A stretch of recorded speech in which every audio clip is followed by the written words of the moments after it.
Hello बच्चों, कैसे हो आप सब। बेटा आज हम बात करेंगे आपके हिस्ट्री का पहला चैप्टर फ्रांसीसी क्रांति। देखिए हिस्ट्री वर्ड आते ही हम में से अधिकतर के मन में क्या आता है कि ओहो कितना बोरिंग होगा। 90% बच्चे हम में से यही सोचते हैं। मैं भी ऐसे सोचा करता था जब मैं 9th में था कि हिस्ट्री ओहो कितना बोरिंग है। बट मैं आपको बता दूं ये इतना बेहतरीन चैप्टर है बेटा। फ्रांसीसी क्रांति, फ्रांस की जो क्रांति हुई थी, इतना इंटरेस्टिंग चैप्टर है कि अगर आपने वीडियो को एंड तक देखा तो मैं आपको गारंटी देता हूं, ये प्रॉमिस करता हूं कि आप इस चैप्टर में खो जाओगे। आप इस चैप्टर के अंदर खो जाओगे। आपको लगेगा कि कोई मूवी चल रही है, कोई थ्रिलर मूवी आप सामने देख रहे हो जिसमें राजा और महाराजाओं की कहानी देख रहे हो आप। ये बिल्कुल स्टोरी की तरह है, कहानी है इसके अंदर कि राजा के साथ, एक देश के अंदर राजा है, उसके साथ क्या इंसिडेंट होता है, किस प्रकार राजा को पकड़कर उसको फांसी पे डाल देते हैं, उसको मार देते हैं। ये पूरी कहानी बहुत मजेदार चैप्टर है। किस प्रकार एक राजा का ऐसा हर्ष होता है, क्यों होता है, रीजन क्या था, लोग क्यों इतना गुस्से में हो गए। पूरा चैप्टर बहुत इंटरेस्टिंग है, बहुत मजेदार है। आपको कहीं भी पूरे चैप्टर में बोर लगेगा ही नहीं। आप ये समझिए कि 1 से 2 घंटे का ये मूवी है और ये मूवी का सीन चल रहा है मेरे पास। एक एक चीज को इमेज करते जाइए। चलिए मैं आपको फ्रांस ले चलता हूं। आपको पता है फ्रांस बहुत बड़ा देश। हम अब फ्रांस में बैठ गए, अब फ्रांस की कहानी जानते हैं, फ्रांस की हिस्ट्री जानते हैं कि वहां पे क्यों क्या हुआ था। ऐसा बात है 14 जुलाई 1789 की। अब ये येलो कलर में हाईलाइटेड क्यों है, हमें केवल ये चीज याद करनी है। जो येलो कलर से हाईलाइटेड किए गए हैं केवल आपको ये याद करना है। याद केवल आपको ये करना है, लेकिन मैं चैप्टर आपको पूरा समझाऊंगा। चैप्टर आप वर्ड टू वर्ड समझने वाले हो, लाइन टू लाइन समझने वाले हो, पैराग्राफ टू पैराग्राफ, तभी आपको पूरी मूवी समझ में आएगी। भाई एक तो होता है बंदा कि टिकट लेता है और टिकट खरीद के पूरी मूवी देख के आता है, उसको पूरी कहानी याद होती है। और दूसरा क्या होता है कि वो जो पूरी कहानी देख के आया है वो क्या करता है, ट्रेलर बताता है आपको आके, तो उसमें मजा नहीं है। ट्रेलर समझ के क्या करोगे। ट्रेलर में आपको क्या होगा, कुछ बातें पता लगेगी, कुछ बातें नहीं पता लगेगी। लेकिन अगर आप पूरी मूवी देख लोगे तो उसका मजा ही कुछ और होगा। आप खुद भी समझ सकते हो। तो पूरी मूवी समझेंगे, हम सब कुछ समझेंगे इस चैप्टर में है क्या। लेकिन पेपर में क्या आएगा, सर जी मार्क्स की बात भी कीजिए, हमें तो मार्क्स भी चाहिए। तो मार्क्स के लिए आपको केवल जो येलो कलर के हाईलाइटेड किए गए केवल इन्हीं को याद करना है, क्योंकि यही चीज आपके एग्जाम में आएगा। समझेंगे पूरा चैप्टर, जानेंगे पूरा चैप्टर, नॉलेज के लिए हम पूरा चैप्टर पढ़ेंगे, सब कुछ हमें पता होना चाहिए। लेकिन पेपर के लिए, एग्जाम के लिए अगर आप तैयारी कर रहे हो तो केवल येलो कलर से हाईलाइटेड किए गए आप इस पर फोकस करोगे। पूरे चैप्टर में जो मेन पॉइंट्स हैं जो एग्जाम में आ चुके हैं या आने वाले हैं, और मैं 100% गारंटी के साथ कह सकता हूं अगर आपने पूरा वीडियो देख लिया तो ऐसा कोई क्वेश्चन नहीं है इस चैप्टर का जिसका आंसर आप नहीं दे पाओ। आप किसी भी स्कूल में हो इंडिया के, आप इनका आंसर दे पाओगे। ठीक है बेटा, तो चलिए अपना इंटरेस्टिंग चैप्टर स्टार्ट करते हैं। फ्रांस की घटना की बात करते हैं कि फ्रांस में क्या हुआ था। चलिए हम सब फ्रांस में आके बैठ गए और अब दिमाग के अंदर इमेज कीजिए कि उसमें हुआ क्या।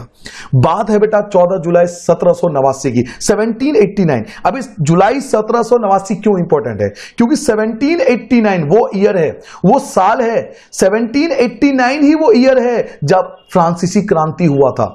तो सबसे ज्यादा क्वेश्चन तो ये पूछा जाता है भाई फ्रांस की क्रांति कब हुई, तो फ्रांस की क्रांति कब हुई, 1789 में। पहला क्वेश्चन तो आपका यही कवर होता है कि भाई फ्रांस की क्रांति हुआ कब, तो फ्रांस की क्रांति 1789 में। वैसे स्टार्ट इसका 5 मई को हुआ था। एक्चुअल में जो स्टार्टिंग बोलते हैं इसको बोलते हैं 5 मई, 5th ऑफ मई, 5 मई 1789। पूरा मैंने आपको डेट और ईयर भी बता दिया, लेकिन नॉर्मली डे वगैरह नहीं पूछते, ईयर पूछते हैं। तो 1789 1789 में फ्रांस की क्रांति शुरू हुआ था। पहला पॉइंट ये आपके लिए फर्स्ट पॉइंट होगा। पॉइंट टू पॉइंट आपको नोट भी करना है, जो चीज इंपॉर्टेंट होगी वो मैं आपको नोट भी कराऊंगा। ठीक है, घबराना नहीं है। अब चलिए चैप्टर स्टार्ट करते हैं। 14 जुलाई 1789 की सुबह की बात है। पेरिस नगर में आतंक का माहौल था, लोग घबराए हुए थे। सम्राट ने सेना को शहर में घुसने का आदेश दे दिया। सम्राट कौन, राजा ने सेना को कह दिया तुम शहर में जाओ। और सेना कब आती है, जब लड़ाई दंगे होने वाले होते हैं, हमें भी पता है बात। अफवाह थी कि वह सेना के नागरिकों पर गोलियां चलाने का आदेश देने वाला है। यह अफवाह फैल गई कि राजा ने सेना को यह कह दिया है कि लोगों पर गोली चला दो, तो लोग घबराएंगे, सीधी सी बात है। लगभग 7000 मर्द और औरतें, मैन एंड वुमेन, 7000 लोग टाउन हॉल एक जगह है, टाउन हॉल में इकट्ठा हुए, वहां पे एकत्र हुए। और उन्होंने एक जनसेना क्या होता है, लोगों की सेना, उन्होंने अपनी एक सेना बना ली। क्यों भाई, उन्हें डर है ना कि भाई सेना हम पे गोली चलाई तो हम जवाब कैसे देंगे। तो उन्होंने एक सेना बना ली, उसका गठन कर लिया हथियारों की खोज में। अब उनको हथियार भी चाहिए। हथियार क्यों चाहिए, क्योंकि भाई सेना के पास तो हथियार होगा, आपको भी तो हथियार चाहिए ना लड़ने के लिए। तो हथियार की खोज होना शुरू हुआ। हथियार की खोज में बहुत सारे सरकारी भवन में जबरन घुस गए, जबरदस्ती घुस गए सरकारी भवन के अंदर। किस लिए, हथियारों की खोज के लिए घुस गए। अंततः सैकड़ों लोगों का एक समूह पेरिस नगर के, पेरिस आपको पता है बहुत बड़ा शहर है, फ्रांस के अंदर बहुत बड़ा शहर है पेरिस। तो अंततः सैकड़ों लोगों का एक समूह पेरिस नगर के पूर्वी भाग की ओर चल पड़ा। और कहां चल पड़ा? वो पहुंचे बास्तील किला। एक बहुत बड़ा फेमस है बास्तील किला। बास्तील किले के अंदर जेल था, और ये बहुत बार एग्जाम में आता है। मैं आपको फिर से कह रहा हूं, ये बहुत बार एग्जाम में आता है बास्तील जेल के बारे में। तो ये जो मैं आपको अंडरलाइन कर रहा हूं पॉइंट नंबर 2, ये आपको बहुत अच्छे से याद रखना है। सैकड़ों लोग जो थे वो बास्तील के किले पर पहुंच गए। उन्होंने जेल को ही तोड़ डाला, पूरे जेल को ही तोड़ दिया। क्यों? उन्हें पता था यहां कुछ ना कुछ हथियार तो मिलेगा हमें। जहां भारी मात्रा में गोला और बारूद मिलने की संभावना थी, लेकिन लोगों को मिला नहीं। लोग पहुंचे तो ही, बास्तील के किले पे पहुंचे, जेल को तोड़ दिया और ढूंढा भाई कहां पे हमारा गोला बारूद बंदूक मिल जाए, लेकिन कुछ नहीं मिला बेचारों को। पहला पॉइंट तो ये हो गया। दूसरा, ये सेकंड पॉइंट आप कर रहे हो, सेकंड पॉइंट कर रहे हो बास्तील के जेल में। हेडिंग आप डाल सकते हो, बास्तील का जेल, बास्तील का किला। सेकंड का फर्स्ट पॉइंट होगा ये कि लाखों हजारों लोग पहुंचे, सैकड़ों लोग पहुंच गए और बास्तील के किले को उन्होंने तोड़ दिया। किस उम्मीद में? कि वहां पे गोला बारूद मिलेगा। पहला पॉइंट समझ में आ गया। सेकंड पॉइंट, हथियारों पर कब्जे की इस सशस्त्र लड़ाई में बास्तील का कमांडर भी मारा गया बेचारा। जो बास्तील का कमांडर था, वहां का जो हेड था, वो भी मारा गया। और कैदी को छुड़ा लिए गए। जितने भी कैदी थे जेल के अंदर बंद, उनको भी आजादी मिल गई। लो जी, इनके मजा आ गए, कैदियों के मजा आ गए। वैसे है ना भाई, कैदियों को आजादी मिल गई, ये खुश हो गए, चल यार कुछ हो ना हो, हम तो आजाद हो गए ना, बाकी कुछ हो ना हो देश के अंदर, हमें तो जेल से छुटकारा मिल गया। तो चलो जी, कैदी छुड़ा लिए गए। और वो कितने कैदी थे? मैंने एग्जाम में, एक गवर्नमेंट स्कूल के एग्जाम में भी देखा मैंने, वो पूछा गया था कि बास्तील के जेल में जो तोड़ा गया उसमें कितने कैदी आजाद हुए थे? तो 7। उनकी संख्या केवल 7 थी। केवल 7 कैदी थे उस समय उस जेल के अंदर, उन 7 को आजादी मिल गई। सेकंड पॉइंट समझ में आ गया? ये आपका सेकंड पॉइंट होगा। ये बेटा, ये जो आप कर रहे हो ना, ये आपका सेकंड पॉइंट होगा कि 7 जो वहां पे 7 कैदी थे वो आजाद हो गए। ठीक है बच्चों, यहां तक समझ में आ गया।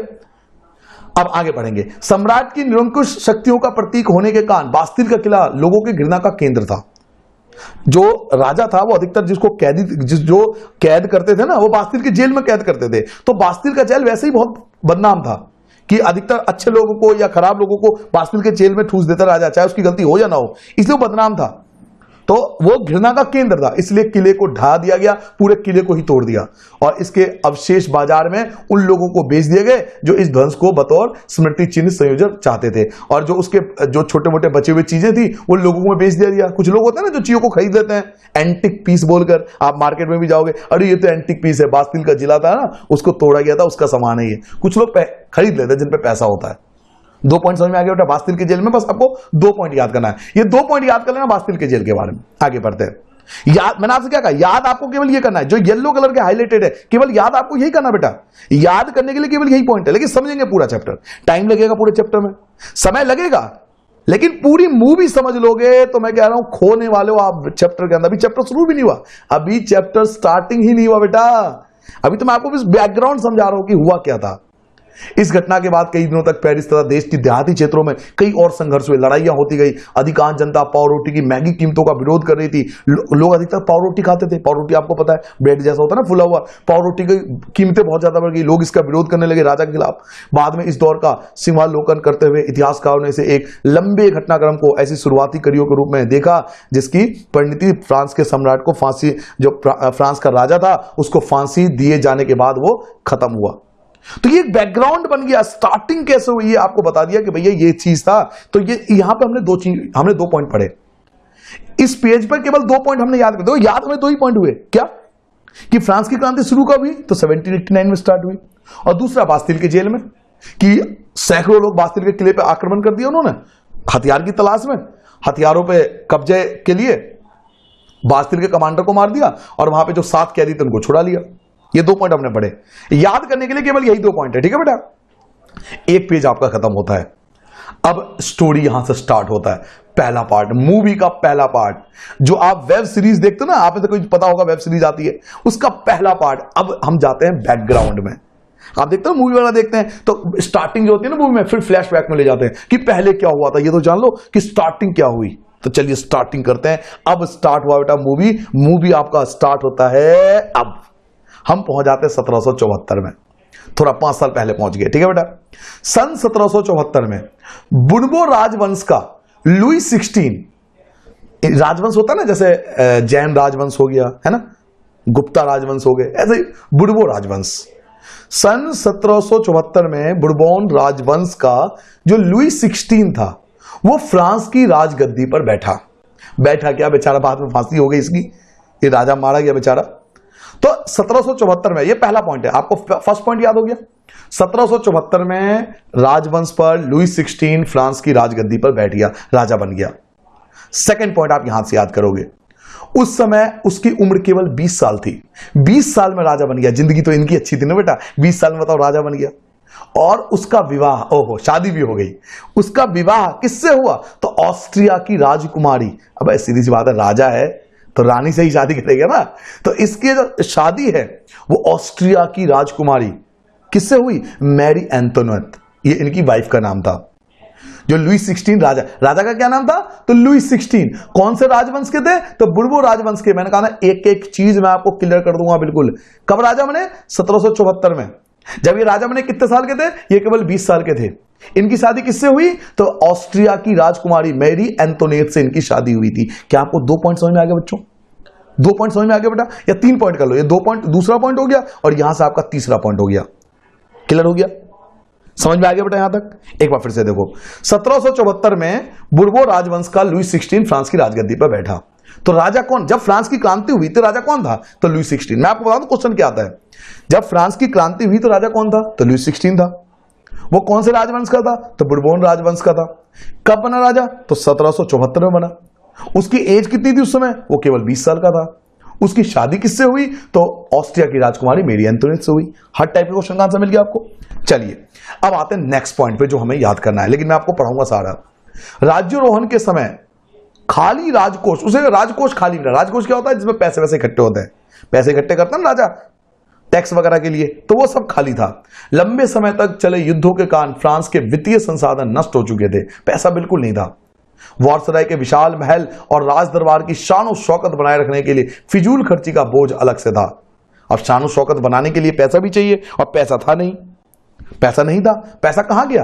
राजा के पास पैसा नहीं है, बताओ, राजा के बिल्कुल खाली है, ये पैसा कहां गया? तो समझिए पैसा कहां गया।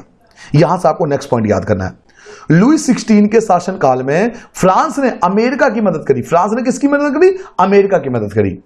उसने 13 उपनिवेश मतलब एक तरह से राज्य समझ लो, एक तरह से राज्य आप समझ सकते हो। लुई 16 के शासनकाल में फ्रांस ने किसकी मदद करी? अमेरिका की मदद करी।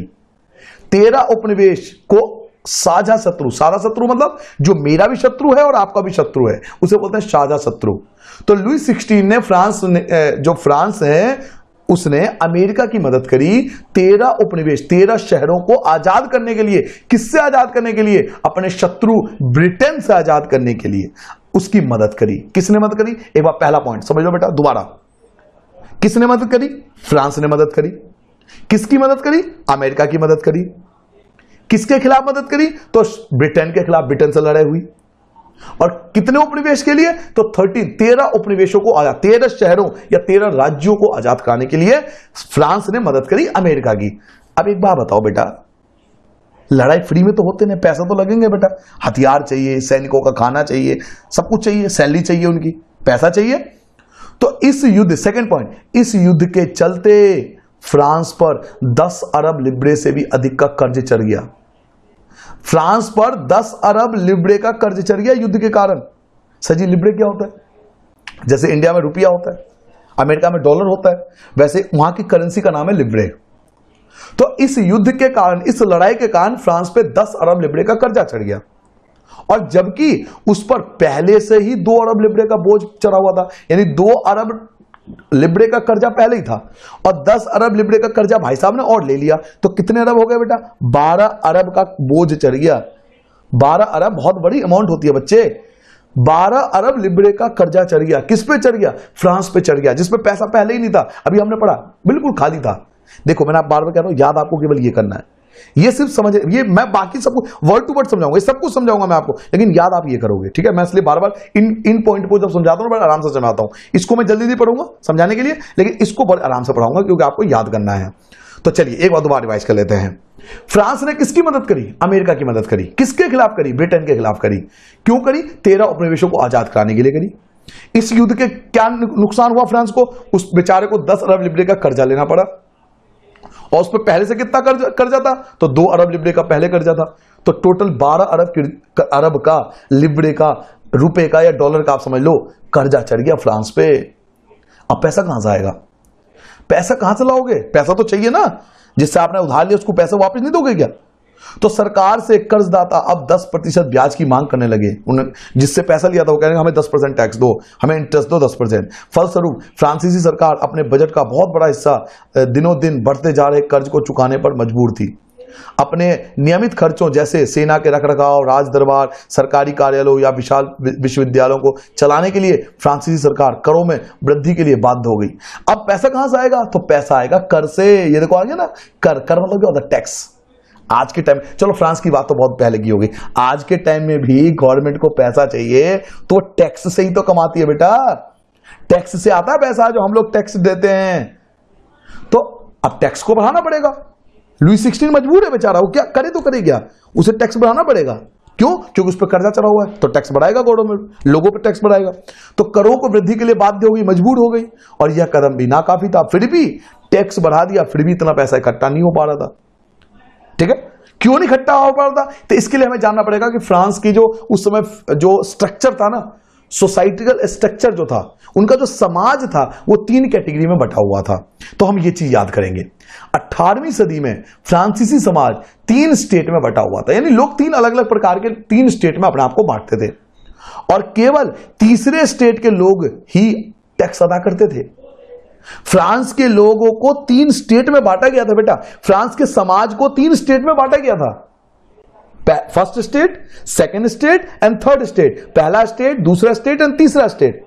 और केवल तीसरे स्टेट के लोग ही टैक्स भरते थे। पहले और दूसरे वाले को फ्री कर रखा था गवर्नमेंट ने कि भैया तुम टैक्स नहीं भरोगे। अब आपका इंटरेस्ट बन गया होगा कि 3 स्टेट थे। अच्छा, कौन से तीनों स्टेट, तो ये वाला नेक्स्ट पॉइंट आप ये याद करोगे बेटा। प्रथम स्टेट में आते थे पादरी वर्ग। पादरी समझते हो ना, जो चर्च वगैरह के जो पुजारी होते हैं, वो इसमें आते हैं। तो प्रथम स्टेट में आते चर्च वगैरह आते थे, वो टैक्स नहीं भरते थे। द्वितीय स्टेट में कौन आते थे, तो द्वितीय स्टेट में आते कुलीन वर्ग। कुलीन वर्ग क्या होता है, जो राजा के रिश्तेदार हो गए, चाचा, ताऊ, बुआ हो गई, मौसा, मौसी, ये सब क्या है, रिश्तेदार है ना, इनको भी टैक्स फ्री कर रखा था। भैया तुम राजा के भाई,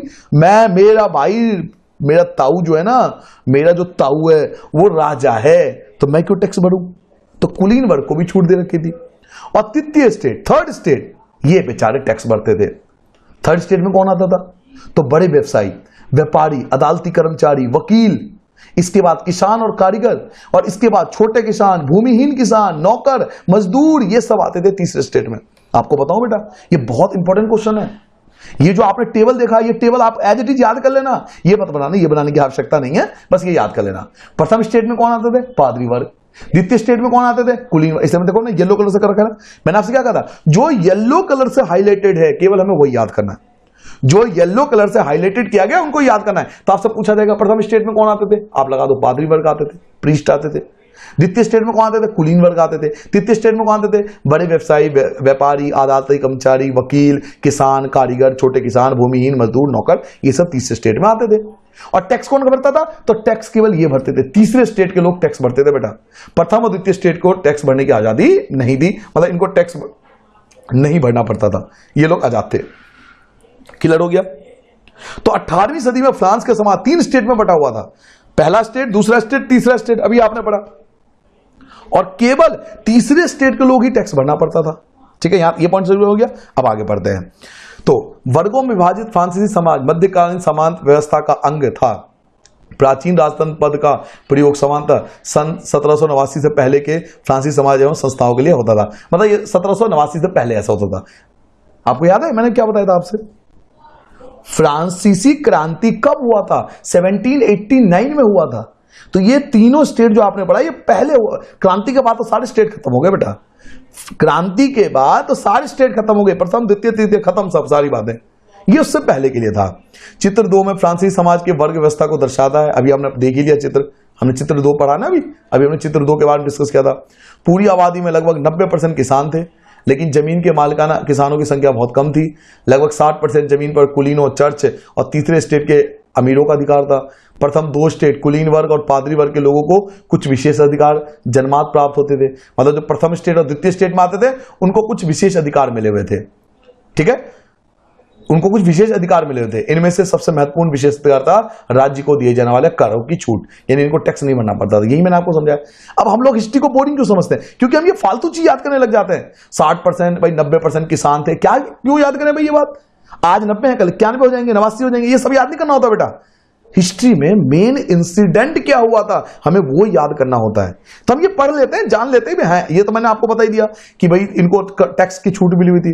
कुलीन वर्ग को कुछ अन्य समान विशेष अधिकार भी थे। जो कुलीन वर्ग थे यानी राजा के रिश्तेदार, उनको और भी अधिकार मिले हुए थे। वह किसानों से सीमांत कर वसूल करता था, वो टैक्स लेता था किसानों से।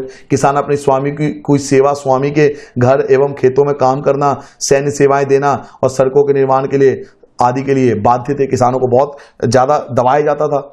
चर्च भी किसानों से कर लेता था, चर्च भी किसानों से टैक्स लेता था। उसका नाम था टाइद। क्या नाम था? टाइद। बोलो टाइद। अब अक्सर एग्जाम में आता है टाइद, देखो येलो कलर से हाईलाइट है, याद करना पड़ेगा आपको।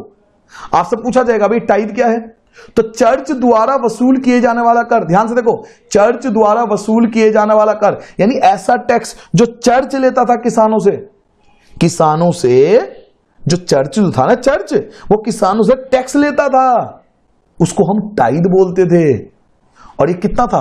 यह कृषि उपज के 10वें हिस्से के बराबर होता था। जितना भी कृषि उपज हुआ ना, उसका 10वां हिस्सा हमें देना पड़ता था। किसको? चर्च को देना पड़ता था, टाइद के नाम से। और एक होता है टाइल। टाइल क्या होता है? ये सरकार लेती थी टैक्स, यानी किसानों पे देखो कितना बेचारे कितना परेशान हुए। किसान को अब भी दबाया जा रहा है और पहले बेचारे पहले भी दबे हुए थे। टाइल क्या होता था? सीधे राज्य को अदा किए जाने वाला कर। राज्य क्या होता है? सरकार, यानी सरकार को देने वाला टैक्स। तो जो सरकार टैक्स लेती थी उसको तो टाइल बोलते हैं, और जो चर्च टैक्स लेती थी उनको टाइड बोलते हैं। तो आपने क्या टाइड और टाइल में फर्क समझ में आया? टाइड क्या होती है? चर्च द्वारा वसूल किए जाने वाला टैक्स, किसानों से चर्च द्वारा वसूल किए जाने वाला टैक्स। और टाइल क्या होता है? सीधे राज्य को अदा किए जाने वाला कर, यानी जो गवर्नमेंट लेती थी टैक्स उसको हम टाइल बोलते हैं। ठीक है, वापस याद है, ये दोनों पॉइंट याद कर लोगे, ये दोनों पॉइंट याद कर लोगे बेटा। चलिए यहां वापस आते हैं। तो चर्च किसान से टैक्स लेता था, उसको हम टाइड कहते थे। ठीक है, ऊपर से तीसरे स्टेट के तमाम लोगों को सरकार को भी टैक्स देना पड़ता था, जिसको हम टाइल कहते थे, अभी मैंने आपको बताया। और अनेक अप्रत्यक्ष कर शामिल थे, बहुत सारे और भी टैक्स देने पड़ते थे। अप्रत्यक्ष कर नमक और तंबाकू जैसे रोजाना उपभोग की वस्तुओं पर भी लगाया जाता था। इस प्रकार राज्य के वित्तीय कामकाज का सारा बोझ करों के माध्यम से जनता वहन करती थी। अल्टीमेटली बताओ, टैक्स का सारा पैसा कौन दे रहा है? जनता ही तो दे रही है। टैक्स का सारा पैसा कौन दे रहा है? जनता दे रही है। भाई पादरी वर्ग है कितने? चर्च में कितने लोग काम करेंगे? बहुत कम लोग काम होंगे। और चर्च होंगे कितने? बहुत कम होंगे। और कुलीन वर्ग वो तो राजा के रिश्तेदार हैं, वो तो राजा ही है, राजा के रिश्तेदार राजा ही हो गए। तो टैक्स कौन भर रहा है? टैक्स बेचारे भर रहे हैं आम लोग, मेरे और तुम्हारे जैसे शरीफ आदमी, ये टैक्स भर रहे हैं बेटा, ये टैक्स भर रहे हैं तीसरे स्टेट के लोग। सारा बोझ बेचारे इन पे डाल दिया। वापिस वहीं पहुंचते हैं। तो राजा के पास 12 अरब का कर्जा चढ़ गया। अब राजा परेशान, इधर से उधर घूम रहा है, मैं क्या करूं भाई, मैं क्या करूं, मैं टैक्स कहां से लाऊं? ठीक है, इधर हम पढ़ते हैं जीने का संघर्ष। उधर राजा घूम रहा है, एक सीन वो चल रहा है, एक सीन मूवी वो चल रहा है, राजा इधर से उधर घूम रहा है महल के अंदर कि मैं कहां से लाऊं, मैं पैसा कहां से लाऊं, मैं पैसा कहां से लाऊं। और इधर हम शहर को दिखा रहे हैं कि इधर क्या चल रहा है।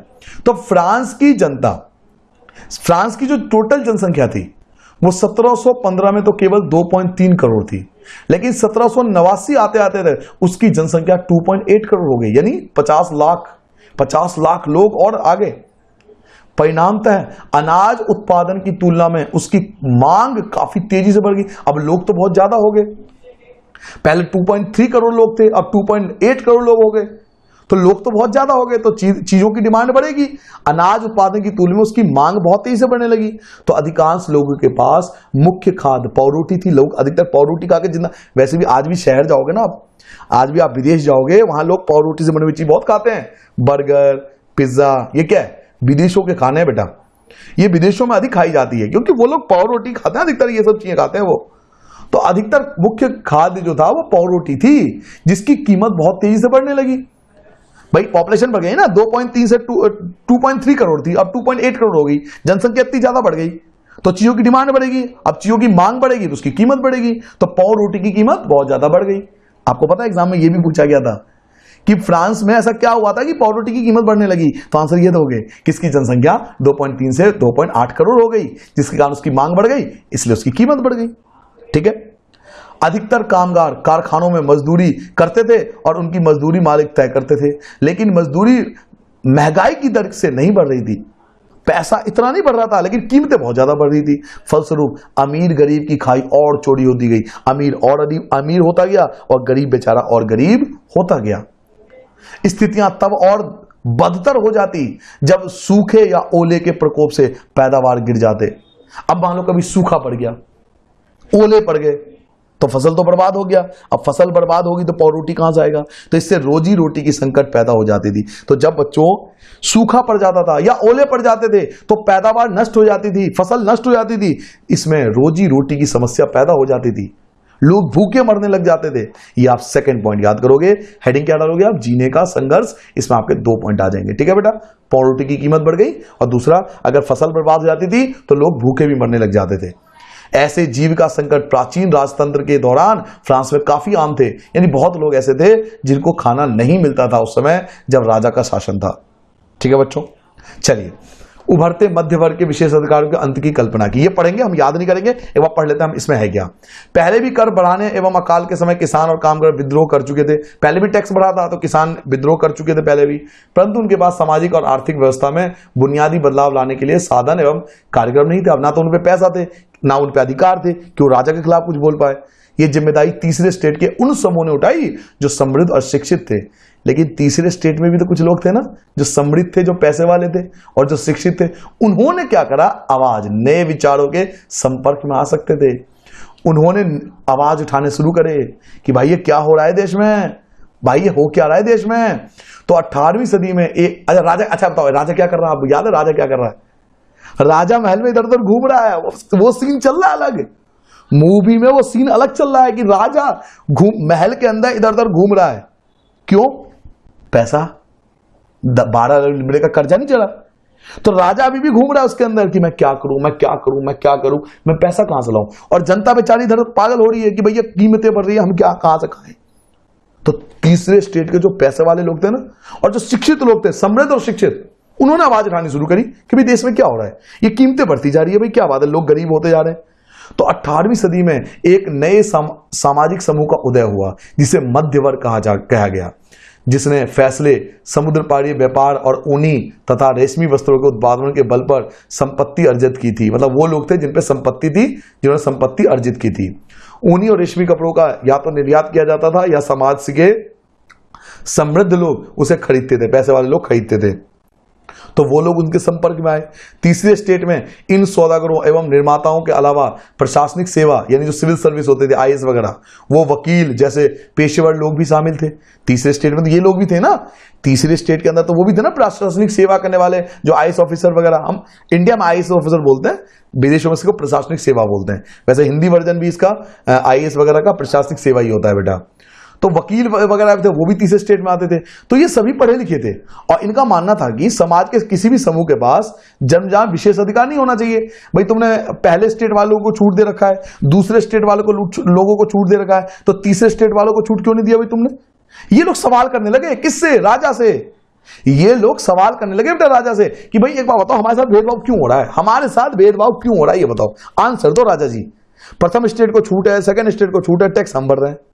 तो किसी भी व्यक्ति की सामाजिक हैसियत या आधार उसकी योग्यता ही होनी चाहिए। स्वतंत्रता, समान नियमों तथा समान अवसरों के विचार पर आधारित समाज की यह परिकल्पना जॉन लॉक और जेआ जाक रूसो जैसे दार्शनिक ने प्रस्तुत की थी। ये कौन है सर जी? ये जॉन लॉक कौन है और जेआ जाक रूसो कौन है sir ji? They are the philosopher. जैसे इंडिया के फिलोसफर, बहुत बड़े फिलोसफर का नाम बताओ। तो महात्मा गांधी जी, महात्मा गांधी जी फिलोसफर हैं हमारे बहुत बड़े, जिनके कहीं भी बात पे लाखों लोग खड़े हो जाते थे एक बार में। हमारे लिए जो महात्मा गांधी जी थे वो कौन थे? वो फिलोसफर थे। वो एक बार कोई आंदोलन शुरू करते थे, लाखों करोड़ों लोग खड़े हो जाते थे कि गांधी जी ने बात कही है, चलो जी शुरू हो गए। और कौन थे और फिलोसफर? सुभाष चंद्र बोस जी हो गए, सुभाष चंद्र बोस जी हो गए, हमारे फिलोसफर हो गए, है ना। तो जिनकी बातों को हम फॉलो करते हैं वो हमारे एक तरह से फिलोसफर हैं।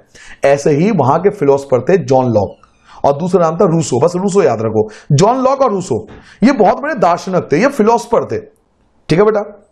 तो अक्सर एक क्वेश्चन पूछा जाता है, अब देखो येलो कलर आ गया ना, येलो कलर आ गया, जॉन लॉक ने किताब लिखी उस समय, उस बुक का नाम आता है एग्जाम के अंदर कि जॉन लॉक ने जो किताब लिखी थी उस बुक का क्या नाम है? तो बेटा उस बुक का नाम है टू टीटॉयजेस ऑफ गवर्नमेंट। दोबारा बोलो, two treatises of government. This is the name of a book. ये किताब का नाम है। किसने लिखी? जॉन लॉक ने लिखी।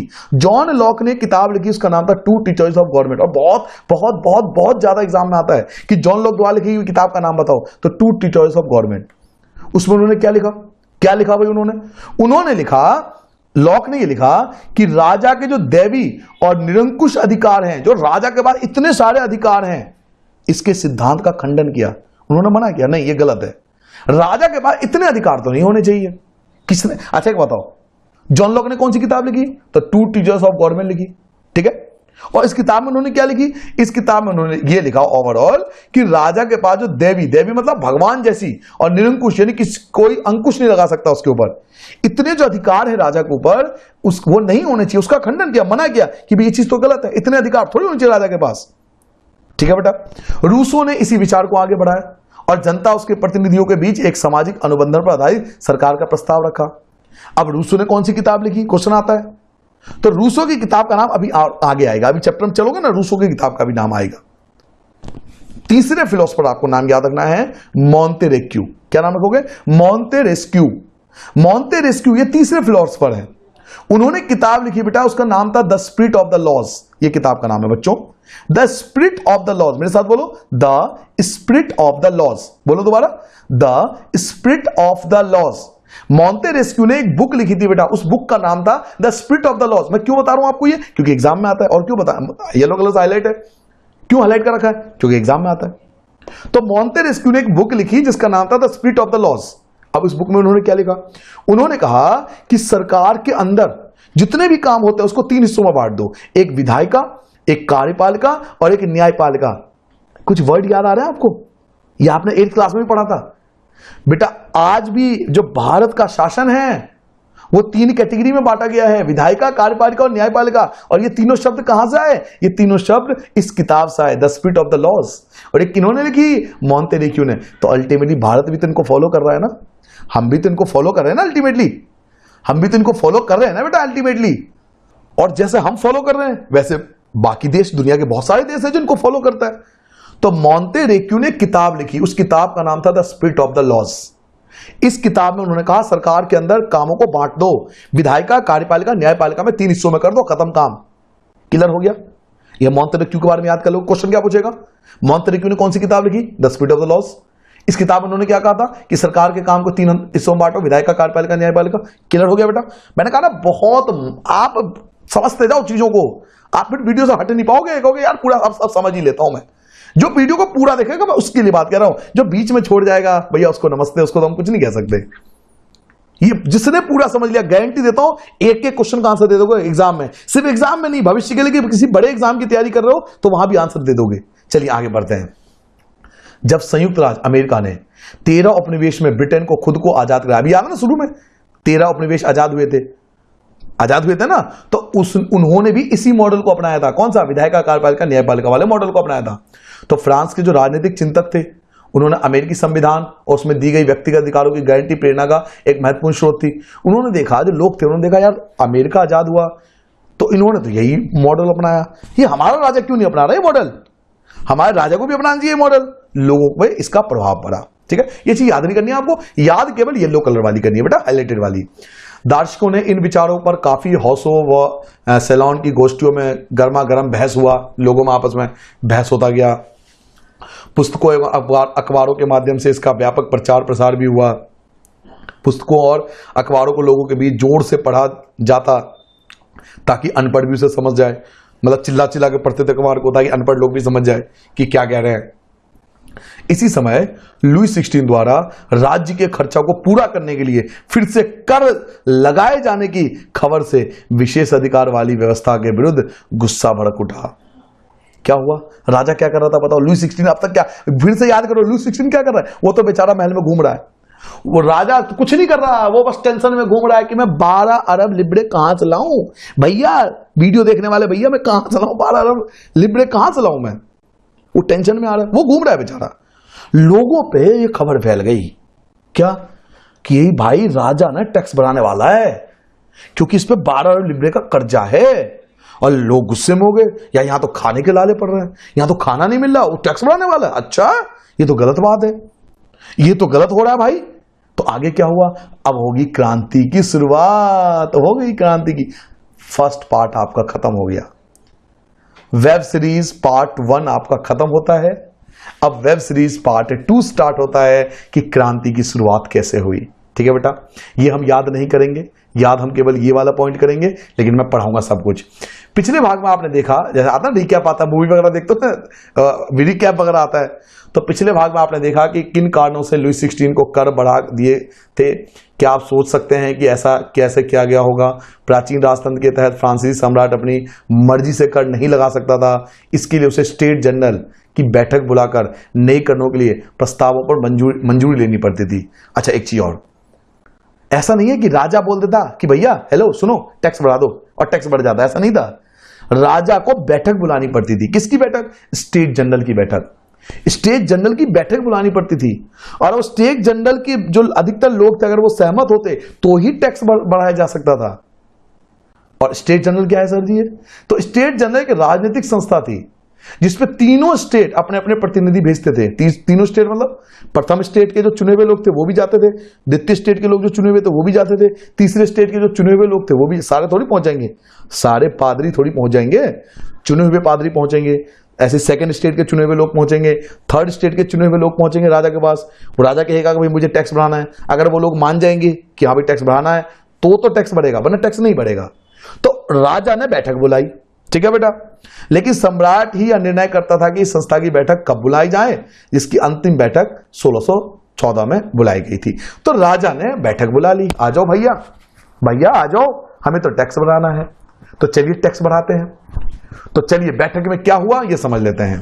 पहला पॉइंट, फ्रांसीसी सम्राट लुई 16 ने 5 मई 1789, बेटा यही वो डेट है, यही वो डेट है बच्चे, मेरे लाल, मेरे सोना, मेरे समोसे, ये वही डेट है जिस दिन आंदोलन स्टार्टिंग बोलते हैं, जिसको बोलते हैं आंदोलन स्टार्ट हुआ। लुई 16 भी सोचता होगा मैंने क्यों बैठक बुलाई, मैंने बैठक बुलाई क्यों, नहीं बुलाता ज्यादा अच्छा था। तो फ्रांसीसी सम्राट लुई 16 ने 5 मई 1789 को नए टैक्स को बढ़ाने के लिए अनुमोदन के लिए स्टेट जनरल की बैठक बुलाई। अभी मैंने बताया था ना, स्टेट जनरल की बैठक बुलानी पड़ेगी तभी टैक्स बढ़ेगा।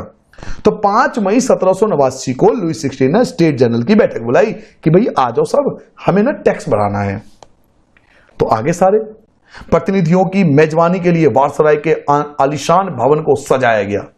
सेकंड पॉइंट, पहले और दूसरे स्टेट के इस बैठक में 300 प्रतिनिधि भेजे। पहले स्टेट से 300 लोग आए, दूसरे स्टेट से भी 300 लोग आए और आमने सामने की कतारों में बैठ गए।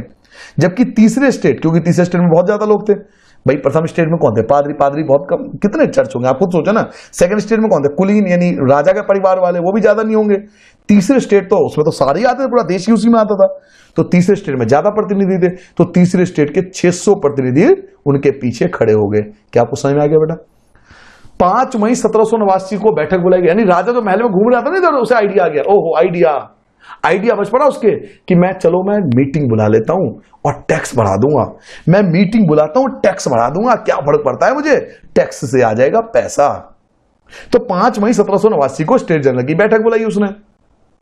बैठक में आए लोग, कौन कौन से लोग आए? 300 पहले स्टेट के प्रतिनिधि, 300 दूसरे स्टेट के प्रतिनिधि और 600 तीसरे स्टेट के प्रतिनिधि। 300 जो प्रथम स्टेट द्वितीय स्टेट के, वो आमने सामने बैठ गए कुर्सी पे, और जो तीसरे स्टेट के 600 थे, 300 एक तरफ खड़े हो गए कुर्सी के पीछे और 300 एक तरफ खड़े हो गए कुर्सी के पीछे खड़े हो गए। तीसरे स्टेट का प्रतिनिधित्व इसके अपेक्षाकृत समृद्ध एवं शिक्षित वर्ग कर रहे थे। किसानों, औरतों एवं कारीगरों की सभा में प्रवेश वर्जित था, आना मना था। फिर भी लगभग 40,000 पत्रों के माध्यम से उनकी शिकायतों को भी रखा गया, है ना, सूची बनाई गई जिससे प्रतिनिधि उसके साथ लेकर आए थे। आइए जी, तीसरा पॉइंट, ये थर्ड पॉइंट है बेटा, क्रांति की शुरुआत कैसे हुई, ये थर्ड पॉइंट है। स्टेट जनरल के नियमों के अनुसार प्रत्येक वर्ग को एक मत देने का अधिकार था। एक मत क्या होता है? यानी प्रत्येक स्टेट, प्रथम स्टेट एक वोट दे सकता है, यानी 300 लोग 300 वोट नहीं देंगे, 300 में से अधिकतर लोग जो कहेंगे वो एक वोट माना जाएगा। ऐसे ही दूसरे स्टेट का एक वोट हो गया और तीसरे स्टेट का एक वोट हो गया। एक वोट माना जाएगा पूरे पहले स्टेट का, एक वोट माना जाएगा पूरे दूसरे स्टेट का और एक वोट माना जाएगा पूरे तीसरे स्टेट का। तो स्टेट जनरल के नियमों के अनुसार प्रत्येक वर्ग को केवल एक वोट देने का ही अधिकार था। ठीक है, हर स्टेट एक ही वोट दे सकता था। इस बार भी लुई 16 इसी प्रथा का पालन करने के लिए प्रतिबद्ध था। भाई राजा तो मजबूर है, वो कहेगा भाई जो चला रहा है वही चलाओगे ना, कुछ नया थोड़ी लाओगे। परंतु तीसरे स्टेट वर्ग के प्रतिनिधि ने मांग रखी, नहीं नहीं राजा साहब इस बार ऐसा नहीं चलेगा, अब की बार पूरी सभा द्वारा मतदान कराओ, इस बार पूरी सभा द्वारा मतदान कराओ, यानी हर एक किसी को एक वोट डालने दो, इसमें प्रत्येक सदस्य को एक मत देने का अधिकार होगा। राजा साहब अब तक जो चलता आ रहा था वो चलता आ रहा था, अब वो हालात वो नहीं है। ऐसी बात हुई होगी नहीं, मैं आपको बस बात बता रहा हूं, ऐसी बात हुई होगी। अब हर एक सदस्य को बोलो एक वोट डालेगा, और जो सदस्य कहेंगे ज्यादा कहेंगे टैक्स बढ़ाने के तो बढ़ा देना, अगर कम लोग कहेंगे टैक्स बढ़ाने को तो मत बढ़ाना। ठीक है, हर किसी को बोला गया एक वोट दो। अब सीधी सी बात है, एक बात बताओ, चुपके से पूछ रहा हूं तुमसे, एक बात बताओ, तीसरे स्टेट के 600 लोग हैं, अगर 600 लोग कहेंगे टैक्स नहीं बढ़ाओ, क्योंकि टैक्स कौन भर रहा है, आप बताओ टैक्स कौन भर रहा है, तीसरे लोग के, तीसरे स्टेट के लोग। तो तीसरे स्टेट के लोग क्यों कहेंगे भाई टैक्स बढ़ाओ, वो तो टैक्स भर रहे हैं। तीसरे स्टेट के जो मेंबर है, रिप्रेजेंटेटिव है, वो थोड़ी कहेंगे टैक्स बढ़ाओ, वो तो टैक्स भर रहे हैं।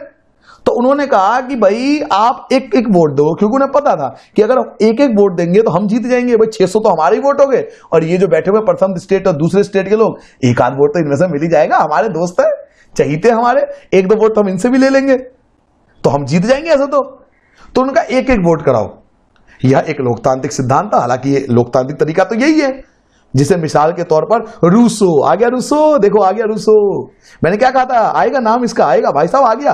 रूसो ने अपनी पुस्तक, उसकी पुस्तक क्या था, the social contract, the social contract book है, जिसे रूसो ने लिखा था। इसे मैंने रेड कलर से हाईलाइट कर रखा है, इसे आप अलग से साइड में लिख लेना कहीं पर, इसे आप अलग से कहीं पर साइड में लिख लेना, ठीक है, अपनी कॉपी में साइड में कहीं से लिख लेना कि रूसो ने कौन सी, क्योंकि अभी स्टोरी चल रहा है, अभी स्टोरी चल रहा है, रूसो भाई साहब बीच में आ गए, भले ही इनकी कहानी हम साइड में लिख लेंगे, ठीक है, ये बाद में जानेंगे इनकी कहानी, इसे साइड में कहीं लिख लेना, अभी मेन काम जो चल रहा है वो कहानी चल रही है।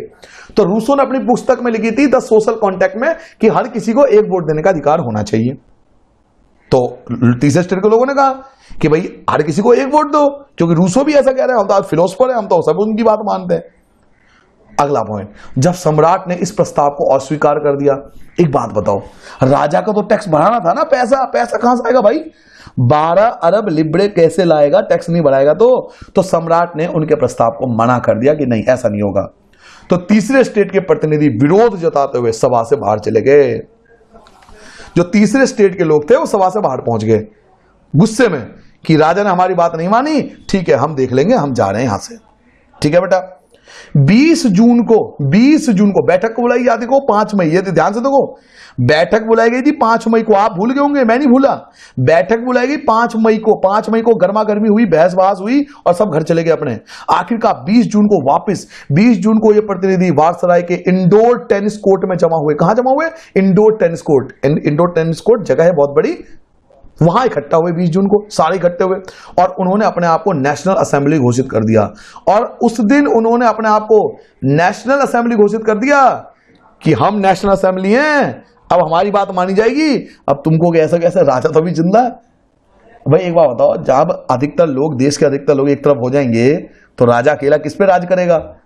तो 20 जून को सारे इकट्ठा हुए इंडोर टेनिस कोर्ट में, और वहां पे डिसाइड हुआ कि अब हम नेशनल असेंबली हैं, और शपथ ली, ये अब याद आप यहीं तक करोगे, ठीक है, और शपथ ली कि जब तक सम्राट की शक्तियों को हम कम करने नहीं कर देंगे, संविधान तैयार नहीं किया, तब तक असेंबली भंग नहीं होगी, यानी रोज मीटिंग होगी। अब 20 जून को सबने कसम खा ली कि अब रोज मीटिंग होगी, हम सब रोज यहां आएंगे, हम नया संविधान लिखेंगे, और जब तक राजा की शक्तियों को कम नहीं करेंगे यह असेंबली भंग नहीं होगी, हम सब रोज आएंगे।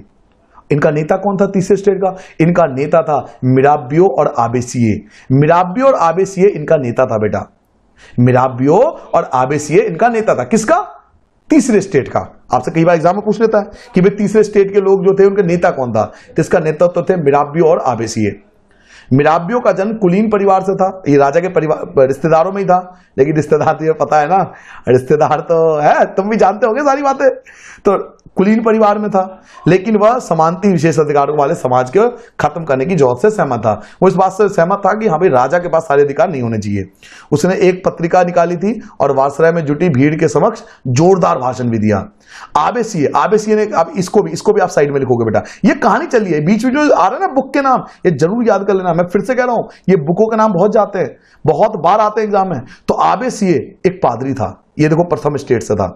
आबे सिए देखो, आबे सिए था ना, आबे सिए, ये आबे सिए ये तो प्रथम स्टेट से था, और मिराबियो झा ये दूसरे स्टेट से था, और दोनों ही नेतृत्व कर रहे थे किसका? तीसरे स्टेट का। बताओ कितना इंटरेस्टिंग चीज है। आबे कौन था? तो प्रथम स्टेट से। मिराबियो कौन था? दूसरे स्टेट से। और ये किसकी अध्यक्षता कर रहे थे? तो तीसरे स्टेट के लोगों का अध्यक्षता कर रहे थे ये लोग, उनको भड़का रहे थे, और कि तुम सही कह रहे हो भाई तुम सही कह रहे हो, राजा की शक्तियां नहीं होनी जितनी ज्यादा। तो आबे सिए जो था वो पादरी था, और उसने एक किताब लिखी थी, उसका नाम था तीसरा स्टेट क्या है, ये उनकी बुक का नाम है। शीर्षक से एक अत्यंत प्रभावशाली प्रचार पुस्तिका पंपलेट लिखी, उनकी किताब का नाम है। क्या नाम है किताब का? तीसरा स्टेट क्या है। क्या नाम है किताब का? तीसरा स्टेट क्या है। किसने लिखी? आबे सिए ने। आबे सिए कौन थे? पादरी थे, यानी प्रथम स्टेट के व्यक्ति थे। क्लियर हो गया बेटा? अच्छा, मैं इसे येलो हाईलाइट कर लेता हूं, ठीक है, येलो हाईलाइट कर लेता हूं ताकि आप इसे याद कर सको, क्योंकि इंपॉर्टेंट है ना। लेकिन इसे साइड में लिखना, क्योंकि कहानी अभी यहां चल रही है, कहानी अभी ये वाली चल रही है बेटा, कि क्रांति की शुरुआत कैसे हुई। ये किताब के नाम अब साइड में कहीं कॉपी की छत पे लिख लेना, कॉपी की छत वगैरह होती है, छोटी सी जगह होती है, उस पर लिख लेना, ठीक है बेटा। चलिए आगे बढ़ते हैं, अब आगे बढ़ते हैं, ठीक है। जिस वक्त नेशनल असेंबली संविधान का प्रारूप तैयार में व्यस्त था, पूरा फ्रांस आंदोलित हो रहा था, पूरे फ्रांस में आंदोलन छिड़ गया। लोग गुस्से में आ गए कि राजा ने हमारे प्रतिनिधि को बेइज्जती करी, टैक्स बढ़ाने वाला राजा, ये राजा टैक्स बढ़ाएगा। तो पूरा जो फ्रांस था वो आंदोलित हो रहा था।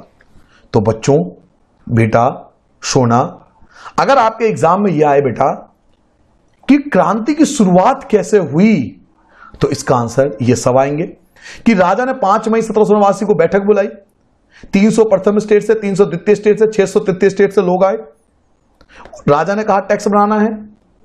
तो जनरल स्टेट जनरल में सबकी एक वोट होती थी, लेकिन तीसरे स्टेट के लोगों ने कहा नहीं, हर किसी को एक वोट डालो। तो उन्होंने मना कर दिया, राजा ने मना कर दिया। तो जब मना कर दिया तो तीसरे स्टेट के लोग गुस्से में चले गए। 20 जून को वो इकट्ठा हुए, उन्होंने नेशनल असेंबली घोषित कर दिया। उनका नेतृत्व तो मिराबियो और आबे सिए कर रहा था। और जैसी लोगों को बात पता लगी तो पूरा जो फ्रांस था वो आंदोलित हो गया, पूरे शहर में आंदोलन फैल चुका था। ठीक है बेटा, केवल आपको यहां तक याद करना है कि फ्रांस के आंदोलन की शुरुआत कैसे हुई। हम पढ़ेंगे ये सब भी, बट याद हम केवल यही करेंगे। ठीक, आगे बढ़ते हैं। कड़ाके की ठंड के कारण फसल मारी गई थी, पाउडर की कीमत बहुत आसमान छू गई। बेकरी मालिक स्थिति का फायदा उठाते हुए जमाखोरी करने लगे। बेकरी की दुकानों पर घंटों के इंतजार के बाद गुस्साई औरतों की भीड़ ने दुकान पर धावा बोल दिया। दूसरी तरफ सम्राट ने सेना को पेरिस में प्रवेश करने का आदेश दे दिया, जो शुरू में आपने पढ़ा था। स्टार्ट याद करो, अब समझ में आया वो स्टार्टिंग कहां से हुई थी? अब समझ में आया स्टार्टिंग कहां से हुई थी? ये स्टार्टिंग में आया था ना कि सम्राट ने सेना को बोला था कि जाओ शहर में जाओ। वो अफवाह जो फैल गई थी और 14 जुलाई को क्या हुआ था, बास्तिल पर धावा बोलकर नस्तनाबूद कर दिया, वो यहां से ली गई थी बेटा।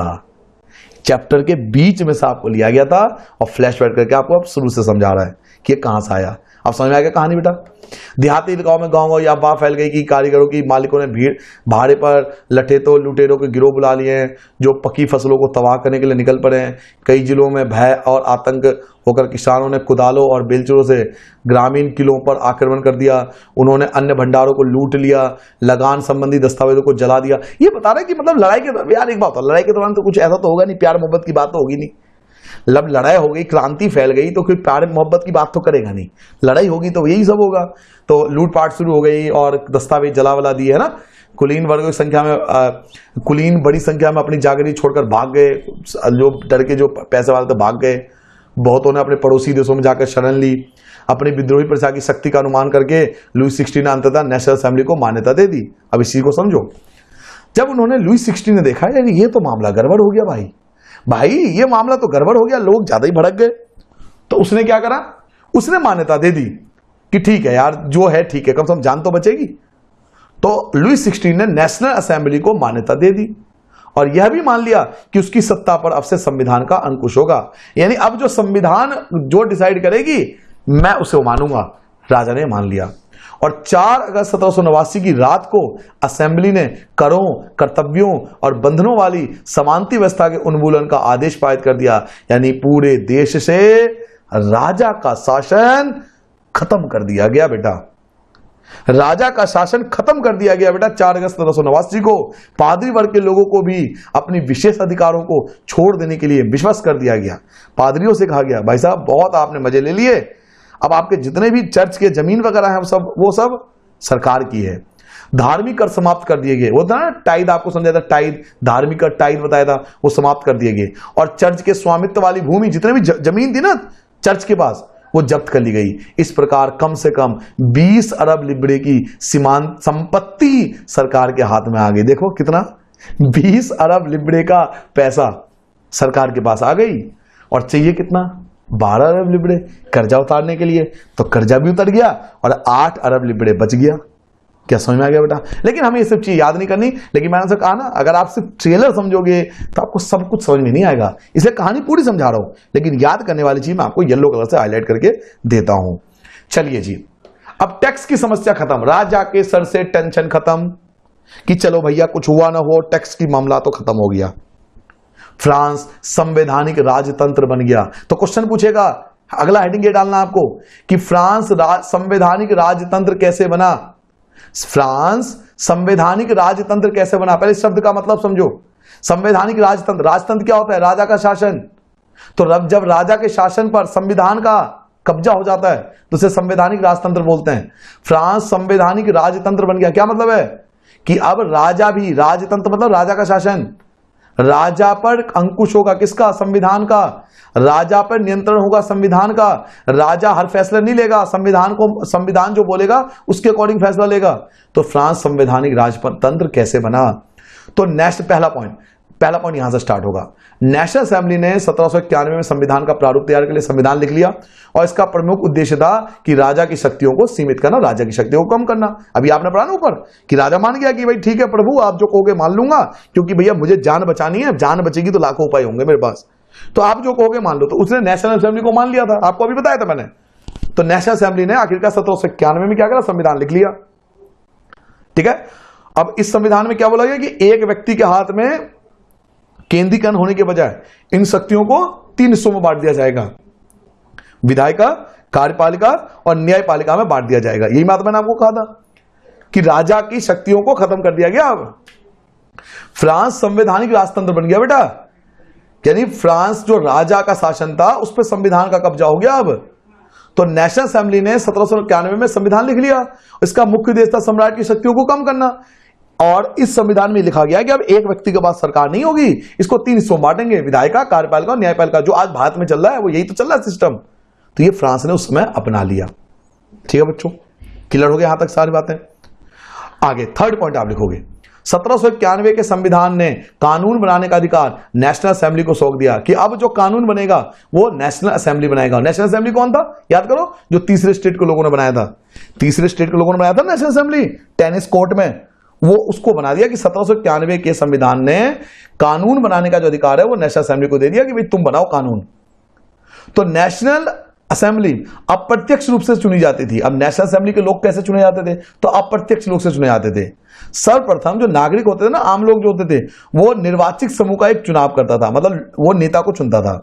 जो सर्वप्रथम नागरिक जो होते थे ना, आम लोग मेरे तुम्हारे जैसे, वो अपने नेता को चुनता था और वह नेता असेंबली के सदस्यों को चुनते थे। वह नेता असेंबली के सदस्यों को चुनते थे। सुन लिया आपने क्या बोला? National assembly. आपसे ये भी क्वेश्चन पूछा जाएगा बेटा कि नेशनल असेंबली के लोग कैसे चुने जाते थे? तो नेशनल असेंबली के लोग अप्रत्यक्ष रूप से चुने जाते थे। सर्वप्रथम जो लोग थे ना, नागरिक मेरे तुम्हारे जैसे आम लोग, वो नेता चुनते थे। और वो नेता क्या करते थे? फिर अपने नेता को चुनते, नेता में से नेता चुनते थे। जो कौन बनता था? वो नेशनल असेंबली के मेंबर बनते थे, जो असेंबली के सदस्यों को चुनते थे। अच्छा, सभी नागरिकों को मतदान करने का अधिकार नहीं था उस समय। ऐसा नहीं है कि जैसे मैंने बोला कि नागरिक, तो नागरिक का ये मतलब ना समझो कि सभी वोट देंगे, नहीं, सबको वोट देने का अधिकार नहीं मिला शुरू में। सभी नागरिकों को मतदान का अधिकार नहीं था। 25 वर्ष से अधिक उम्र वाले केवल ऐसे पुरुषों को, देखो पुरुषों को, महिलाओं को नहीं, 25 से ज्यादा वर्ष के पुरुषों को ही वोट देने का अधिकार था जो कम से कम 3 दिन की मजदूरी के बराबर कर चुका थे, जो कम से कम 3 दिन का टैक्स जरूर देते थे। कम से कम सरकार को इतना टैक्स जरूर देते थे कि वो पूरे साल के 3 दिन के मजदूरी के बराबर हो। केवल उन्हीं को वोट देने का अधिकार मिला। समझ में आया बेटा? 1791 में संविधान बनाने का अधिकार किसको मिला? नेशनल असेंबली को मिला। अब नेशनल असेंबली के लोग कैसे चुने जाते थे? अब प्रत्यक्ष रूप से चुने जाते थे। पहले नागरिक चुनते थे, कुछ लोगों को चुनते थे, फिर वो लोग नेशनल असेंबली के सदस्य चुनते थे। और सभी नागरिकों को वोट देने का अधिकार नहीं था, केवल 25 वर्ष से ज्यादा जिनकी एज होगी और जो पुरुष होंगे, महिलाओं को नहीं, वही वोट डाल सकते थे, जो कम से कम 3 दिन का टैक्स सरकार को देते थे। केवल उनको वोट देने का अधिकार दिया गया। ठीक है, अभी हम याद नहीं करेंगे लेकिन पढ़ेंगे। शेष पुरुषों और महिलाओं को निष्क्रिय नागरिक के रूप में वर्गीकृत किया गया। यह निष्क्रिय का मतलब क्या है? वो कोई काम नहीं करते, टैक्स नहीं देते सरकार को। निर्वाचक की योग्यता प्राप्त करने तथा असेंबली का सदस्य होने के लिए लोगों का करदाताओं की उच्चतम श्रेणी में होना जरूरी था। यानी अगर आप चुनाव लड़ना चाहते हो, नेशनल असेंबली में जाना चाहते हो ना, तो आपको टैक्स में सबसे ऊपर होना पड़ेगा, टैक्स देना पड़ेगा सरकार को। जितना ज्यादा टैक्स दोगे आप उतना ज्यादा सदस्य बनने के योग्य होंगे। ठीक है बेटा? तो ये सब चीज याद नहीं करनी है आपको, बस आपको समझ लेना है। ठीक है बेटा? तो इस प्रकार से आपको यहां तक समझ में आ गया होगा स्टोरी कि फ्रांस अब संवैधानिक राजतंत्र बन गया था। यहां पे आपका दूसरा पार्ट खत्म होता है, सेकंड पार्ट अब खत्म होता है। अब हम करेंगे वेब सीरीज का थर्ड पार्ट स्टार्ट, कि देखते हैं थर्ड पार्ट में क्या था। चलिए बच्चों, यहां से स्टार्ट होता है आपका थर्ड पार्ट, जो हम जानेंगे कि किस प्रकार फ्रांस में राजतंत्र का भी उन्मूलन हो गया और गणतंत्र की स्थापना हुई। अच्छा जी, क्या मतलब है इसका? बेटा एक बात बताओ, आपने अगर अब तक आपने स्टोरी ध्यान से देखा होगा तो फ्रांस में पहले क्या था? राजा का शासन था, है ना? स्टार्टिंग में तो यही था ना कि भाई राजा का शासन था, राजा ही अकेला सब कुछ था। उसके बाद क्या हुआ कि फ्रांस के लोगों ने वहां एक संविधान बनाया जिसने राजा की शक्तियों को कंट्रोल करा। तो उसका नाम हमने दिया था संवैधानिक राजतंत्र। याद करो, पिछला हेडिंग तो यही था ना कि फ्रांस संवैधानिक राजतंत्र कैसे बना। संवैधानिक राजतंत्र का मैंने आपको मतलब बताया था कि जब राजतंत्र पे यानी राजा पे संविधान का राज हो जाता है तो संवैधानिक राजतंत्र कहते हैं। अब फ्रांस में जो राजतंत्र था बिल्कुल ही खत्म हो गया, यानी राजा को खत्म कर दिया गया, मार दिया गया। इसमें आप पढ़ने वाले हो कि राजा को खत्म कर दिया गया, राजतंत्र खत्म हो गया। फ्रांस में राजतंत्र का उन्मूलन हो जाएगा, यानी राजा बिल्कुल ही खत्म हो जाएगा और गणतंत्र की स्थापना होगी, यानी लोगों का शासन स्टार्ट होगा। गणतंत्र मतलब, गण मतलब कौन होता है? जनता, जनता का शासन। ठीक है, तो पढ़ें आगे कैसे। यही तो मेन है, लड़ाई का मेन हिस्सा तो अब ये है। अब तक आपने क्या पढ़ा? कुछ नहीं पढ़ा अब तक तो आपने भाई। अब तक तो आपने ये पढ़ा, राजा था, बहुत अच्छी शादी वादी हो गई, बहुत बढ़िया कहानी चलती रही, टैक्स बढ़ गया, ये हो गया, वो हो गया। मेन लड़ाई तो यहां होगी। ठीक है बेटा? चलिए स्टार्ट करते हैं कि किस प्रकार राजा को सरेआम मौत के घाट उतार दिया गया। Can you believe it? क्या आप विश्वास कर सकते हो इस बात पर? एक देश के राजा को सरेआम सबके सामने फांसी दे दी गई। कितनी बड़ी घटना हो सकती है ये इतिहास के पन्नों में। हम कहते हैं इतिहास बोरिंग है, इतिहास सबसे इंटरेस्टिंग सब्जेक्ट है बेटा। अगर पढ़ा जाए तो खोज आता है इंसान इस चैप्टर के अंदर कि है क्या, ये क्या क्या, कितना बेहतरीन चैप्टर है ये। चलिए, फ्रांस की स्थिति आने वाले वर्षों में भी तनावपूर्ण बनी रही। ऐसा नहीं है कि सब कुछ ठीक रहा, राजा पागल नहीं है, वो राजा है। यद्यपि लुईस 16 ने संविधान पर हस्ताक्षर कर दिए कि ठीक है, मान लिया भाई मेरी शक्ति कम कर दो, मुझे कोई आपत्ति नहीं है, परंतु उसका जो पड़ोसी देश है प्रशा, उसके राजा से उसकी गुप्त वार्ता भी चल रही थी। जो पड़ोसी देश के राजा है उससे उसकी चुपचाप बात भी चल रही थी। फ्रांस की घटनाओं के से अन्य पड़ोसी देशों के शासक भी चिंतित थे। जो आस पड़ोस के जो राजा थे वो भी तो चिंता थे कि आज भाई इसके साथ हुआ है, कल तो ऐसे हमारे जो देश है कि नागरिक है, हमसे भी कर सकते हैं ऐसा। समझ रहे हो?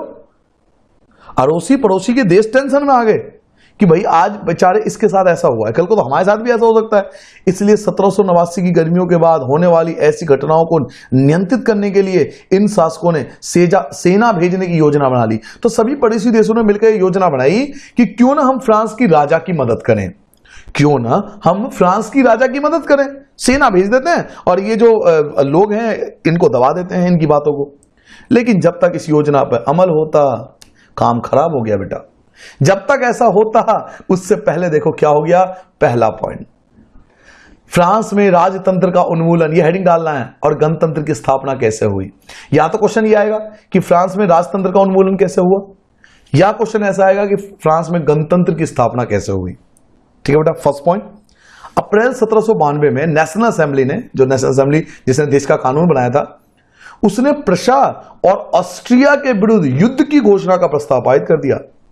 इससे पहले कि सेना इकट्ठी होती, इससे पहले ही फ्रांस का जो नेशनल असेंबली था, उन्होंने प्रशा और ऑस्ट्रिया के खिलाफ युद्ध की घोषणा कर दी। प्रशा जो इसकी मदद करना चाहती थी, और ऑस्ट्रिया, ऑस्ट्रिया कौन, जहां से राजकुमारी आई थी। अब ससुर जी बुरा नहीं मान जाएंगे, ससुर जी बुरा नहीं मानेंगे, उनके दामाद के साथ ऐसा हो रहा है कि दामाद की शक्तियों को कम कर दिया। तो ऑस्ट्रिया ने भी युद्ध की घोषणा कर दी। प्रांतों से हजारों स्वयंसेवी सेना में भर्ती होने लगे। फ्रांस के बहुत सारे जो स्वयंसेवी थे खुद सेना में अपने आप भर्ती होने लगे, बिना सैलरी के जमा होने लगे, इकट्ठा होने लगे कि हम लड़ेंगे, क्योंकि उन्होंने इस युद्ध को यूरोप राजाओं एवं कुलीन के विरुद्ध जनता की जंग के रूप में लिया। अब जो लड़ाई थी वो ये लड़ाई नहीं थी कि राजा को हटाना है। अब लड़ाई किसके बीच हो गई कि हमें कुलीनों से आजादी चाहिए, राजाओं से हमें आजादी चाहिए। तो आम जनता जो थी वो भर्ती होने लगे सेनाओं में, क्योंकि वो राजा से मुक्ति चाहते थे।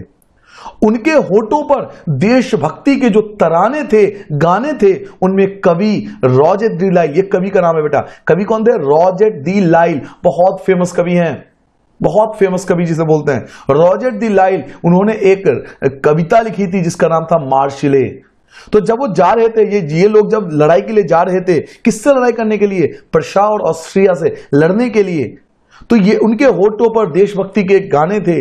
उन गानों में एक कविता थी रॉजेट डी लाइल की, जिसको हम मार्शले बोलते हैं।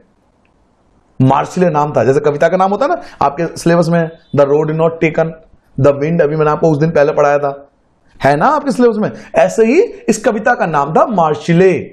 यह गीत पहली बार मार्सिलेस के स्वयंसेवियों ने पेरिस की ओर कूच करते हुए गाया था, इसलिए इस गाने का नाम मार्शले हो गया और अब फ्रांस का राष्ट्रगान है। फ्रांस का राष्ट्रगान क्या है पता आपको? मार्शले। देखो बैठे बैठे हमने फ्रांस के बारे में कितना कुछ जान लिया। अभी केबीसी कौन बनेगा करोड़पति में क्वेश्चन पूछा गया था। कौन बनेगा करोड़पति आप सब ने देखा होगा, उसमें क्वेश्चन आया था अभी जो इसका 3rd या 4th सीजन था, उसमें क्वेश्चन पूछा गया था कि फ्रांस के राष्ट्रगान का क्या नाम है, और जो सामने व्यक्ति बैठे थे उनको अपने लाइफलाइन का यूज करना पड़ा ये बात जानने के लिए। तो बच्चों सब कुछ बुक में से ही आता है, दुनिया की सारे क्वेश्चन आपके बुक में से ही कवर होने हैं। अधिकतर जो चीजें आपसे देश में पूछी जाती है वो इन्हीं बुकों में से पूछी जाती है। एनसीईआरटी इसलिए कहते हैं सबसे अच्छी किताब होती है। पढ़ाने वाला चाहिए और पढ़ने वाला चाहिए। अगर पढ़ाने वाला अच्छा हो और पढ़ने वाला अच्छा हो, एनसीईआरटी से बढ़िया मैं कहता हूं दुनिया की कोई किताब नहीं हो सकती। बहुत अच्छी किताब है, एक एक चीज बहुत अच्छे से देते हैं। तो 1792 में नेशनल असेंबली ने प्रशा ऑस्ट्रिया के खिलाफ युद्ध की घोषणा कर दी। प्रांतों से हजारों स्वयंसेवी सेना में भर्ती होने लगे और उन्होंने इस युद्ध को राजाओं और कुलीन के विरुद्ध जनता की लड़ाई के रूप में लिया। उनके होठों पर एक गाना था रॉजेट डी लाइल का, जिसका जो द्वारा रचित मार्शले था। यह गीत पहली बार मार्शलेस के स्वयंसेवियों ने पेरिस की ओर कूच करते हुए गाया था, इसलिए इस गाने का नाम मार्शले हो गया, जो अब फ्रांस का राष्ट्रगान भी है। क्लियर हो गया बेटा? चलिए अब लड़ाई पहुंच गए। अब ध्यान सुना, अब आगे क्या हुआ। इसके बीच अब अधिकतर लोग तो लड़ाई पे चले गए, लड़ाई हो रही है वो, और लड़ाई पे चले गए, लड़ाई शुरू हो गई। किसके बीच लड़ाई हो गई? फ्रांस की लड़ाई शुरू हो गई। फ्रांस की लड़ाई शुरू हो गई किसके खिलाफ? प्रशा और ऑस्ट्रिया के खिलाफ लड़ाई शुरू हो गई। अब इधर देश में क्या चल रहा था? उधर तो लड़ाई चल रही है, लड़ाई होने दो। अब इधर देश में क्या हो रहा है? तो देश में सबसे इंपॉर्टेंट क्वेश्चन आता है जैकोबिन क्लब। हेडिंग डालना बेटा जैकोबिन क्लब, ये हेडिंग डाल लेना। और मैं कहता हूं मोस्ट जितनी बार लिख लिख देना जैकोबिन क्लब। सबसे ज्यादा एग्जाम में आता है कि जैकोबिन क्लब। जैकोबिन क्लब एक लोगों ने, गरीब लोगों ने क्लब बनाया। क्लब मतलब एक ऑर्गेनाइजेशन बनाया, एक यूनियन बनाया, जैसा आप लोगों को अच्छा लगे, जिसका नाम रखा गया जैकोबिन क्लब। तो जैकोबिन क्लब के जो सदस्य थे वो समाज के कम समृद्ध हिस्से से आते थे। कम समृद्ध मतलब बहुत गरीब लोग जो थे, कम समृद्ध वाले लोग, जैसे कि जूता बनाने वाले, पेस्ट्री बनाने वाले, घड़ी साल, छपाई करने वाले, नौकर, दिहाड़ी मजदूर, ये सब जो गरीब थे वो उन सब ने मिलकर एक क्लब बनाया। उस क्लब का नाम रखा जैकोबिन क्लब। दूसरा पॉइंट, इनका मुखिया था मैक्सिमिलियन रोबेस्पियर। मुखिया का नाम क्या था? बेटा हेडिंग क्या डालोगे? Jacobin club. जैकोबिन क्लब, इसका हेडिंग क्या डालोगे? अभी जो आपने ऊपर पढ़ा था, इसका हेडिंग क्या डालोगे? इसका आप हेडिंग डालोगे, या तो हेडिंग डालो ऑस्ट्रिया और प्रशा के खिलाफ, ऑस्ट्रिया और प्रशा के खिलाफ फ्रांस का युद्ध, ऑस्ट्रिया और प्रशा के साथ फ्रांस का युद्ध, उसके बारे में आप ये लिख सकते हो। ठीक है, हेडिंग आप ये डाल सकते हो।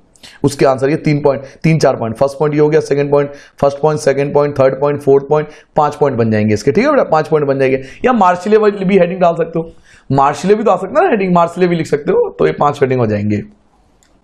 इस वाले का हेडिंग डालोगे जैकोबिन क्लब।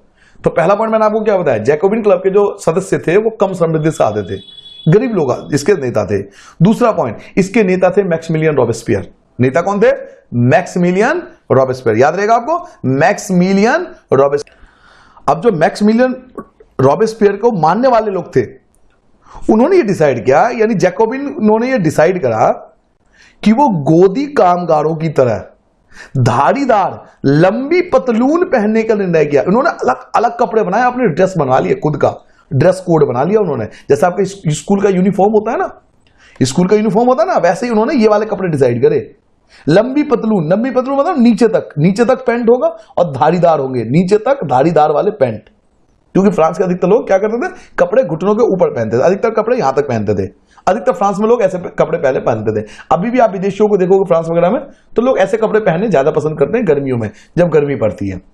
तो जैकोबिन के एक बड़े वर्ग ने गोदी कामगारों की तरह लंबी धारीदार पतलून पहनने का निर्णय किया। उन्होंने अपने कपड़े डिसाइड करे कि भैया हम इस प्रकार के कपड़े पहनेंगे, अलग दिखेंगे बाकियों से।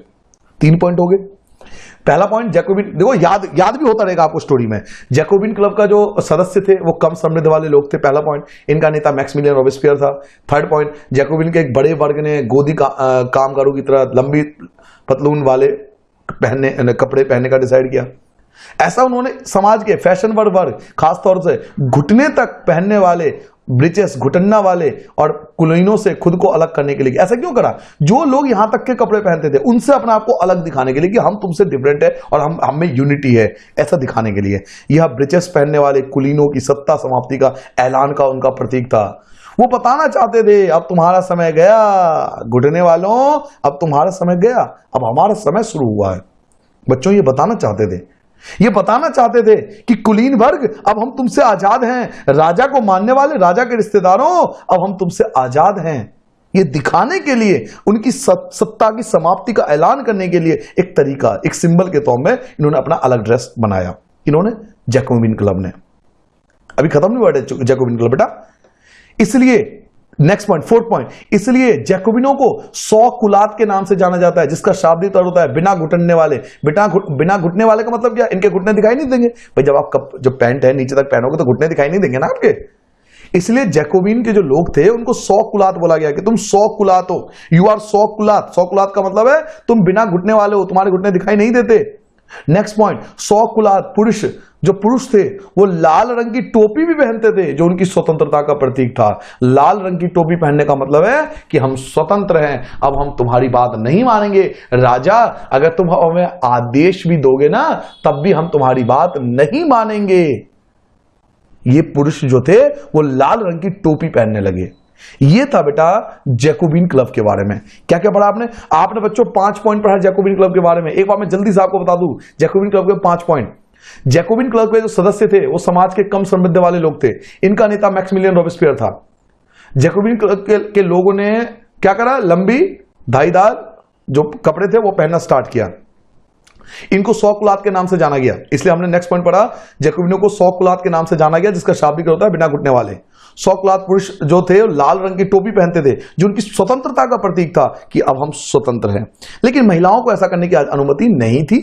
महिलाओं को स्वतंत्र रखा गया कि उनको अनुमति नहीं दी गई कि आप ऐसा नहीं करोगे, पुरुषों के लिए रूल लागू था। ठीक है, तो ये चीज हमें याद नहीं करनी। याद तो हमें, मैंने आपको क्या कहा था, केवल येलो कलर से जो हाईलाइटेड है केवल आपको ये याद करना, बाकी मैं आपको सब कुछ बताऊंगा। महिलाओं को ये चीज आजादी नहीं थी।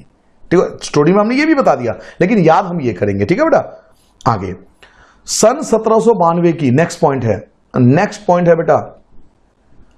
सन 1792 की गर्मियों में जैकोबिन ने खाद्य पदार्थ की महंगाई एवं अभाव से नाराज पेरिस वारिसों को लेकर एक विशाल हिंसक विद्रोह की योजना बनाई। 1792 आ चुका था। जो जैकोबिन क्लब के लोग थे वो बहुत गुस्से में आ गए, क्योंकि भाई गरीब तो है ये लोग, ये लोग गरीब थे, बहुत ज्यादा पैसा नहीं था इनके पास और महंगाई बहुत ज्यादा बढ़ गई थी, तो सीधी सी बात है ये हिंसक विद्रोह करने लगे, ये लड़ाई दंगे करने लगे। 10 अगस्त की सुबह उन्होंने ट्यूलेरिये के महल पर धावा, ट्यूलेरिये मतलब ट्यूलेरिये का मतलब राजा का महल, राजा के महल पर हमला कर दिया और राजा के रक्षकों को मार डाला, राजा के रक्षक उनको मार डाला और खुद राजा को कई घंटों तक बंधक बनाए रखा, उनको उसको राजा को बंधक बना लिया। भाई साहब, राजा को ही बंधक बना लिया 10 अगस्त को। बाद में असेंबली ने शाही परिवार को जेल में डाल देने का प्रस्ताव किया। नेशनल असेंबली ने जेल में डाल दिया। क्यों डाल दिया? क्योंकि इनका यह मानना था तुम देशद्रोह कर रहे हो ना, तुम हो फ्रांस के राजा और तुम्हारा साथ दे रहा ऑस्ट्रिया, समझो इस बात को, तुम हो फ्रांस का राजा और तुम्हारा साथ दे रहा है ऑस्ट्रिया, साथ दे रहा है और प्रशा तुम्हारा साथ दे रहा है, जो हमारे दुश्मन है, तो तुम भी हमारे दुश्मन हुए क्योंकि तुम्हारा साथ दे रहा है।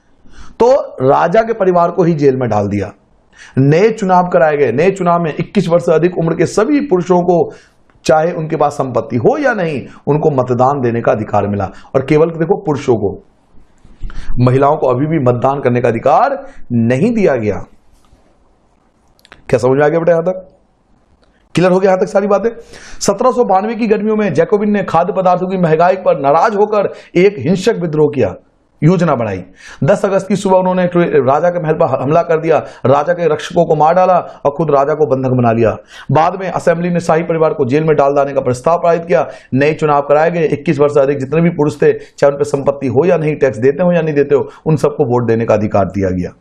आगे नवनिर्वाचित जो असेंबली को कन्वेंशन का नाम दिया गया। अब जो नए नेता चुने गए ना, नए नेता चुने गए, क्योंकि पहली बार ऐसा हुआ था कि 21 वर्ष से अधिक उम्र के लोगों को वोट करने का अधिकार मिला, तो जो नए नेता चुने गए उनको बोला गया कन्वेंशन। क्या बोला गया? कन्वेंशन। जो नए नेता चुन के आए उनके लिए असेंबली बनी, उनको कन्वेंशन के नाम से दिया गया। और आखिर बच्चों 21 सितंबर 1792 को इसने राजतंत्र का अंत कर दिया। राजतंत्र का अंत कर दिया, कह दिया साफ क्लियरली कि अब राजा का शासन आज से खत्म हो गया और फ्रांस को गणतंत्र घोषित किया। गणतंत्र मतलब लोगों का शासन। आपसे अगर पूछा जाए ना बेटा कि फ्रांस में राजतंत्र कैसे खत्म हुआ, तो ये सारे पॉइंट आपको एक्सप्लेन करने हैं। फ्रांस में राजतंत्र कैसे खत्म हुआ, तो ये सारे पॉइंट आपको एक्सप्लेन करने हैं। वीडियो को 2 से 3 बार देख लेना, पेपर से पहले एक बार देख लेना, मैं गारंटी देता हूं आपको दिक्कत नहीं होगी कभी भी। या तो क्वेश्चन पूछेगा फ्रांस में राजतंत्र कैसे खत्म हुआ, तो भी आपको यही आंसर देना है। या आपके पेपर में पूछा जाए कि फ्रांस में गणतंत्र कैसे शुरू हुआ, भाई एक बात बताओ, एक चीज खत्म होगी तभी दूसरी चीज स्टार्ट होगी ना। राजतंत्र खत्म हुआ, गणतंत्र शुरू हुआ, ये देखो लिखा हुआ है। इसने राजतंत्र को खत्म कर दिया और गणतंत्र की घोषित कर दी। तो अगर पूछा जाए कि फ्रांस में राजतंत्र कैसे खत्म हुआ, तो भी ये सारे पॉइंट आएंगे। और अगर पूछा जाए कि फ्रांस में गणतंत्र कैसे शुरू हुआ, एक चीज खत्म हो रही है एक चीज शुरू हो रही है, तो राजतंत्र कैसे खत्म हुआ, तो भी ये सारे पॉइंट आएंगे। और फ्रांस में गणतंत्र कैसे शुरू हुआ, तो भी यही सारे पॉइंट आएंगे। ठीक है, जैसा कि आप जानते हैं कि गणतंत्र सरकार का वह रूप है जहां सरकार अपने उसके प्रमुख का चुनाव जनता करती है। यह वंशागुणित राजशाही नहीं है। आप कुछ अन्य गणतांत्रिक देशों के बारे में जानकारी प्राप्त करने की कोशिश करें और देखिए कि वे कब और कैसे गणतंत्र बने। ठीक है, राजा को जहां जहां खत्म कर दिया उन देशों के नाम बताने हैं। नेक्स्ट पॉइंट आपको राजा का मृत्यु, ये मेन पॉइंट है। राजा की मृत्यु कैसे हुई, क्या हुआ उसके साथ। लुई 16 को न्यायालय द्वारा देशद्रोह, मैंने अभी आपको बोला था, देशद्रोह मतलब क्या, देश से गद्दारी करने का आरोप लगा, विश्वासघात करने का आरोप लगा। क्यों? क्योंकि लुई 16 की मदद कौन कर रहा था, तो लुई 16 की मदद कर रहे थे प्रशा और ऑस्ट्रिया, और इनके खिलाफ हम लड़ाई लड़ रहे थे, फ्रांस के लोग लड़ाई लड़ रहे थे। उन्होंने देखा यार हम इनके साथ लड़ाई लड़ रहे हैं और हमारा राजा इनके साथ दे रहा है, तो देशद्रोह हुआ ना। तो लुई 16 को न्यायालय द्वारा देशद्रोह के आरोप में मौत की सजा सुना दी गई। और आखिरकार बच्चों 21 जनवरी 1793 को प्लेस डी लॉ कॉन्कॉर्ड में उसे सार्वजनिक रूप से फांसी दी गई। सार्वजनिक रूप से मतलब, सार्वजनिक रूप से मतलब सबके सामने फांसी दे दी गई राजा को। बताओ क्या सीन होगा वो, कि देश के राजा को लोगों के सामने सार्वजनिक रूप से फांसी की सजा दे दी गई। और जल्द ही रानी मेरी एंटोनेट का भी वही हश्र हुआ बेचारी। बताओ रानी का भी बाद में यही हश्र हुआ, उसको भी फांसी दे दी गई। क्लियर हो गया बेटा। लुई 16 को न्यायालय ने देशद्रोह घोषित कर लिया, मौत की सजा सुनाई। 21 जनवरी को उन्हें प्लेस डी लॉ कॉनकॉर्ड के में सार्वजनिक रूप से फांसी दे दी गई और बाद में रानी के साथ भी ऐसा ही हश्र हुआ। ठीक है बेटा। यहां पर आपका राजतंत्र खत्म होता है और लोकतंत्र शुरू होता है। लोकतंत्र शुरू हो गया, सॉरी गणतंत्र शुरू होता है, गणतंत्र शुरू हो गया। बीच में आता है आतंक राज। अभी आतंक राज क्या है एक बात बताओ। अब राजा तो मर गया तो कोई तो राजा बनेगा, राजा तो मर गया, अब कोई तो देश चलाएगा ना। तो राजा को मारने में सबसे ज्यादा रोल किसका था? जैकोबिन क्लब का, क्योंकि उन्होंने ही विद्रोह किया था। चीजों को समझो, विद्रोह किसने किया था? जैकोबिन क्लब ने। तभी राजा के महल को घेरा था उन्होंने, उसके सैनिकों को भी मार दिया था, राजा को भी बंदी बना लिया था, तभी तो उसको जेल में डाला था। और जैकोबिन क्लब का मुखिया कौन था? Maximilian Robespierre. तो नया राजा कौन बनेगा? मैक्सिमिलियन रॉबेस्पियर बनेगा। तो मैक्सिमिलियन रॉबेस्पियर जब राजा बना तो उसने जो कमाल की काम करे, वो ऐसा घटना करी, ऐसे आतंक मचा दिया उसने पूरे देश में कि वो 1 साल लोगों को देश में रहना भारी पड़ गया बेटा। इसलिए उसको बोलते हैं आतंक राज। और ये सबसे ज्यादा एग्जाम में आता है, सबसे ज्यादा आपके एग्जाम में आता है। मोस्ट मोस्ट मोस्ट इंपॉर्टेंट है ये। अगर आपके एग्जाम में बार बार आता है, ये मोस्ट मोस्ट इंपॉर्टेंट क्वेश्चन है, आतंक राज क्या है। तो पहला पॉइंट आप लिखोगे, सन 1793 से 1794 यानी 1 साल के बीच के काल को आतंक युग के नाम से जाना जाता है, आतंक राज कहते हैं। क्योंकि रॉबेस्पियर, जो मैक्सिमिलियन रॉबेस्पियर था, उसने नियंत्रण एवं दंड की सख्त नीति अपनाई, सख्त नीति बिल्कुल स्ट्रिक्ट कर दी उसने पूरे देश को। उसके हिसाब से जो गणतंत्र के जो भी शत्रु थे, याद करो देश में क्या लागू हुआ था? गणतंत्र लागू हुआ था, क्योंकि राजतंत्र खत्म हुआ था। अभी मैंने आपको समझाया, देश में राजतंत्र खत्म हुआ, गणतंत्र लागू हुआ। तो उसके हिसाब से जो भी गणतंत्र के दुश्मन थे, जो भी गणतंत्र के दुश्मन थे, उन सभी को गिरफ्तार कर जेल में डाल दिया गया और एक क्रांतिकारी न्यायालय द्वारा उन पर मुकदमा चलाया गया। उन पर मुकदमा, जो भी गणतंत्र के खिलाफ बोलता था उसके खिलाफ कार्रवाई की गई, उसे जेल में डाल दिया गया। यदि न्यायालय उन्हें दोषी पाता तो गिलोटीन पर चढ़ा के, गिलोटीन एक मशीन का नाम है, गिलोटीन एक मशीन का नाम है बेटा, गिलोटीन पर चढ़ाकर उसका सिर कलम कर दिया जाता था, यानी उसकी गर्दन काट दी जाती थी। सिर कलम कर दिया जाता था, उसकी गर्दन काट दी जाती थी। अगर न्यायालय उन्हें दोषी पाता कि ये दोषी हैं तो उनका सर जो है वो, गिलोटीन एक मशीन का नाम है, गिलोटीन पर चढ़ाकर उसका सर काट दिया जाता था। किसके खिलाफ? जो भी गणतंत्र के दुश्मन थे। और नेक्स्ट पॉइंट, लास्ट पॉइंट लिखोगे, इस मशीन का नाम इसके आविष्कारक डॉक्टर गिलोटीन के नाम पर पड़ा, डॉक्टर गिलोटीन के नाम पर पड़ा। उन्होंने इस मशीन का आविष्कार किया था डॉक्टर गिलोटीन ने, इसलिए उसे गिलोटीन की मशीन बोलते थे। तो आपके एग्जाम में अगर बच्चों आतंक राज आए, अगर आपके एग्जाम में आतंक राज आए तो पहला पॉइंट क्या लिखोगे? फर्स्ट पॉइंट देखो, मैंने कितने सारे पॉइंट बता दिए। पहला पॉइंट 1793 से 1794 की स्थिति को हम आतंक राज कहते हैं। दूसरा पॉइंट, रॉबेस्पियर ने नियंत्रण और दंड की सख्त नीति अपनाई। थर्ड पॉइंट, इसके हिसाब से गणतंत्र के जो भी दुश्मन थे उन पर गिरफ्तारी कर जेल में डाल दिया गया और क्रांतिकारी अदालत द्वारा मुकदमा चलाया गया। नेक्स्ट पॉइंट, यदि न्यायालय उन्हें दोषी पाता तो गिलोटीन पर चढ़ाकर उसका सर काट दिया जाता था। इस मशीन का नाम उसके आविष्कारक डॉक्टर गिलोटीन के नाम पर पड़ा। तो बहुत पॉइंट है, 5 पॉइंट हो गए कम से कम। 1 2 फर्स्ट सेकंड, ये थर्ड, ये आपका फोर्थ, ये फिफ्थ और ये 6 पॉइंट हो गए, बहुत है ना। 6 नंबर ज्यादा तो आता नहीं एग्जाम में। चलिए, लेकिन ऐसा नहीं है बच्चों कि मैक्सिमिलियन रॉबेस्पियर ने केवल गलत काम ही करे, मतलब ऐसा नहीं है कि उसने केवल गिलोटीन पर लोगों को सर को काटना ही शुरू करा, कुछ अच्छे काम भी करे उसने, ऐसी बात नहीं है। तो आपके एग्जाम में आता है रॉबेस्पियर द्वारा किया गया बदलाव। तो फिर से सुन लो क्वेश्चन, पहले क्वेश्चन समझो। रॉबेस्पियर सरकार द्वारा किया गया बदलाव, ये पहले हेडिंग डालना आपको कि रॉबेस्पियर सरकार ने कौन कौन से बदलाव करे। रॉबेस्पियर ने कौन कौन से बदलाव किए थे अपने समय में? उसने कुछ 1 साल में बहुत कुछ बदलाव भी किया। पहला पॉइंट, रॉबेस्पियर सरकार ने कानून बनाकर मजदूरी और कीमतों की अधिकतम सीमा तय कर दी, फिक्स कर दी रेट। किसकी रेट? कि मजदूरी कितनी होगी, उसकी कीमत, और वस्तुओं की कीमत कितनी होगी, उसकी अधिकतम सीमा तय कर दी कि भाई इससे ज्यादा पैसा नहीं दे सकते आप मजदूरों को, उनकी कीमत तय कर दी। गोश्त मतलब मीट और पाव रोटी की राशनिंग कर दी गई। राशनिंग का मतलब क्या है? राशनिंग मतलब एक तरह से हम बोल सकते हैं सिंपल भाषा में, उसकी जो रेट है वो भी फिक्स कर दी गई।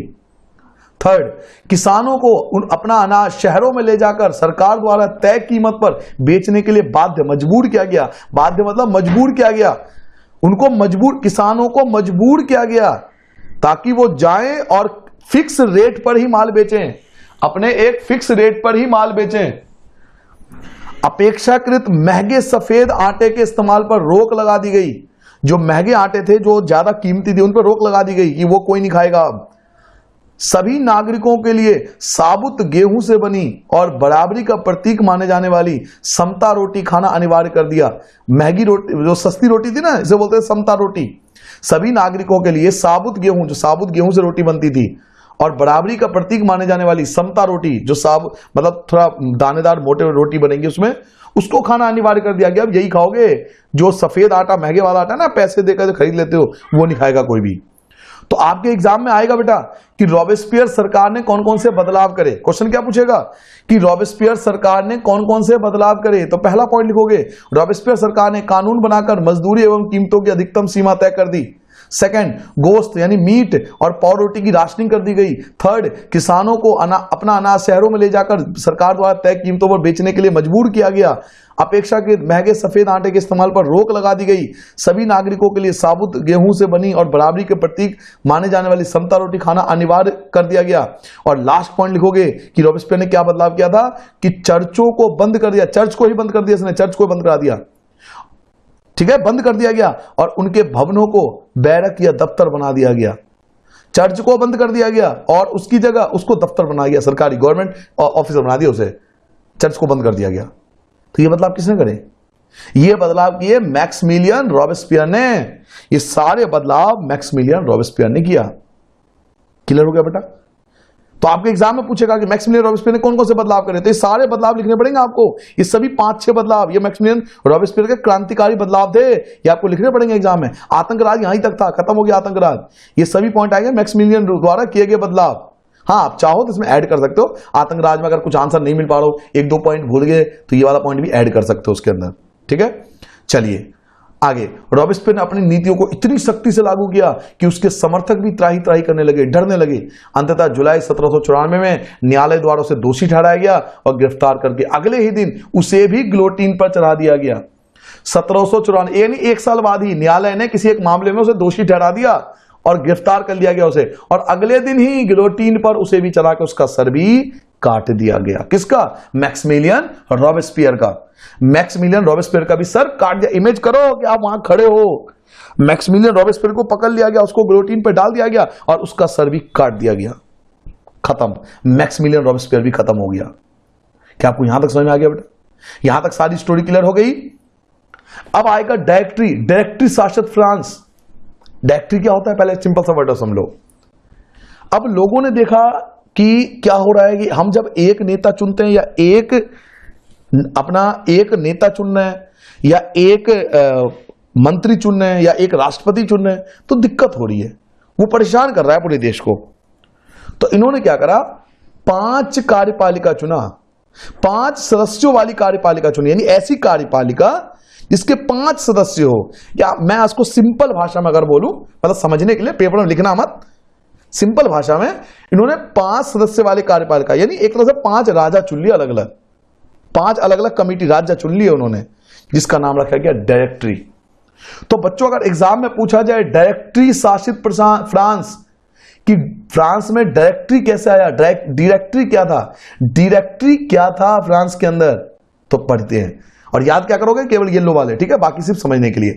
जैकोबिन सरकार के पतन के बाद, यानी जैकोबिन जब खत्म हो गया, मध्य वर्ग के संपन्न तबके के पास सत्ता आ गई। अब सत्ता आ गई मध्य वर्ग के पास, यानी जो नीचे वाले, जैकोबिन किसका नेता था?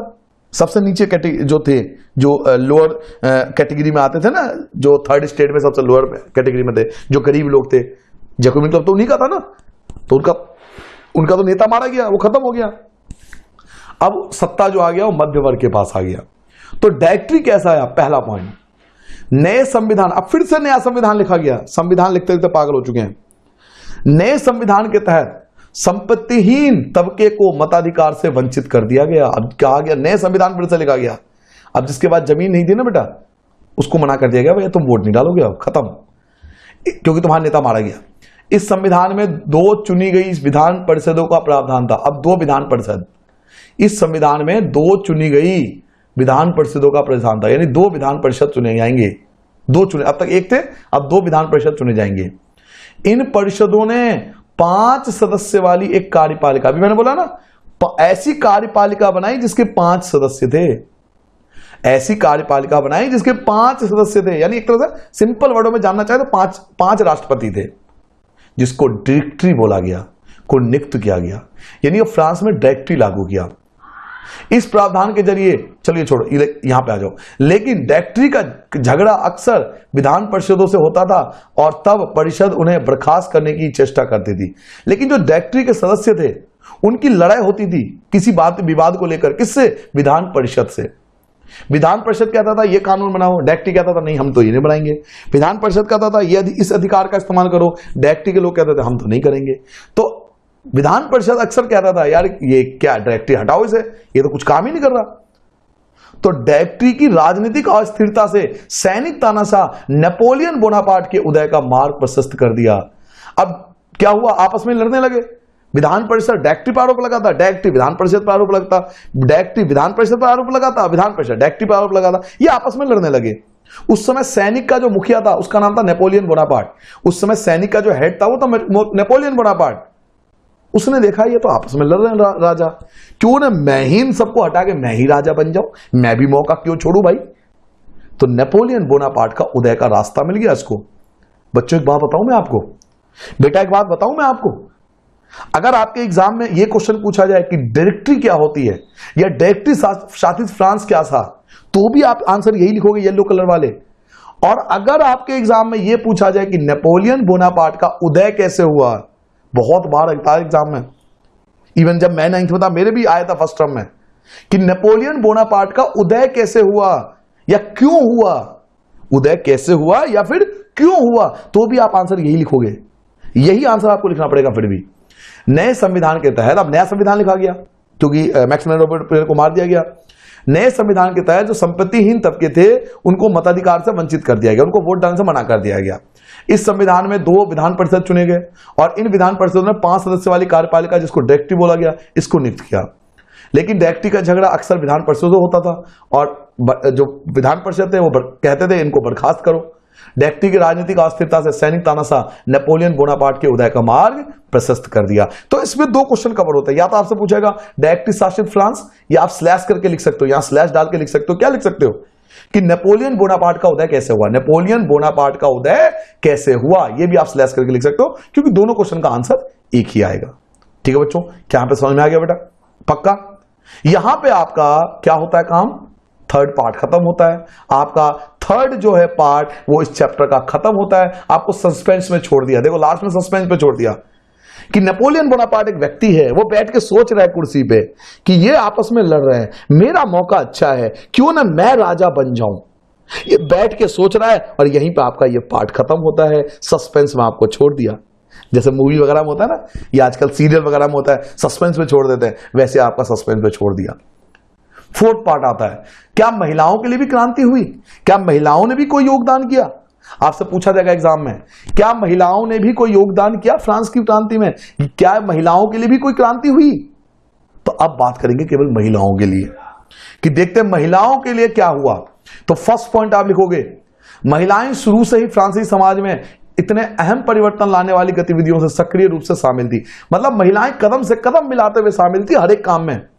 सेकंड पॉइंट आप लिखोगे, तीसरे स्टेट की जो अधिकांश महिलाएं थी वो जीविका निर्वाह के लिए काम करती थी। तीसरे स्टेट में कौन, जो टैक्स भरते थे, वो अपने जीवन को चलाने, जीविका निर्वाह मतलब जीवन को चलाने के लिए काम करना पड़ता था। भाई पैसा कहां से आएगा, समझो ना।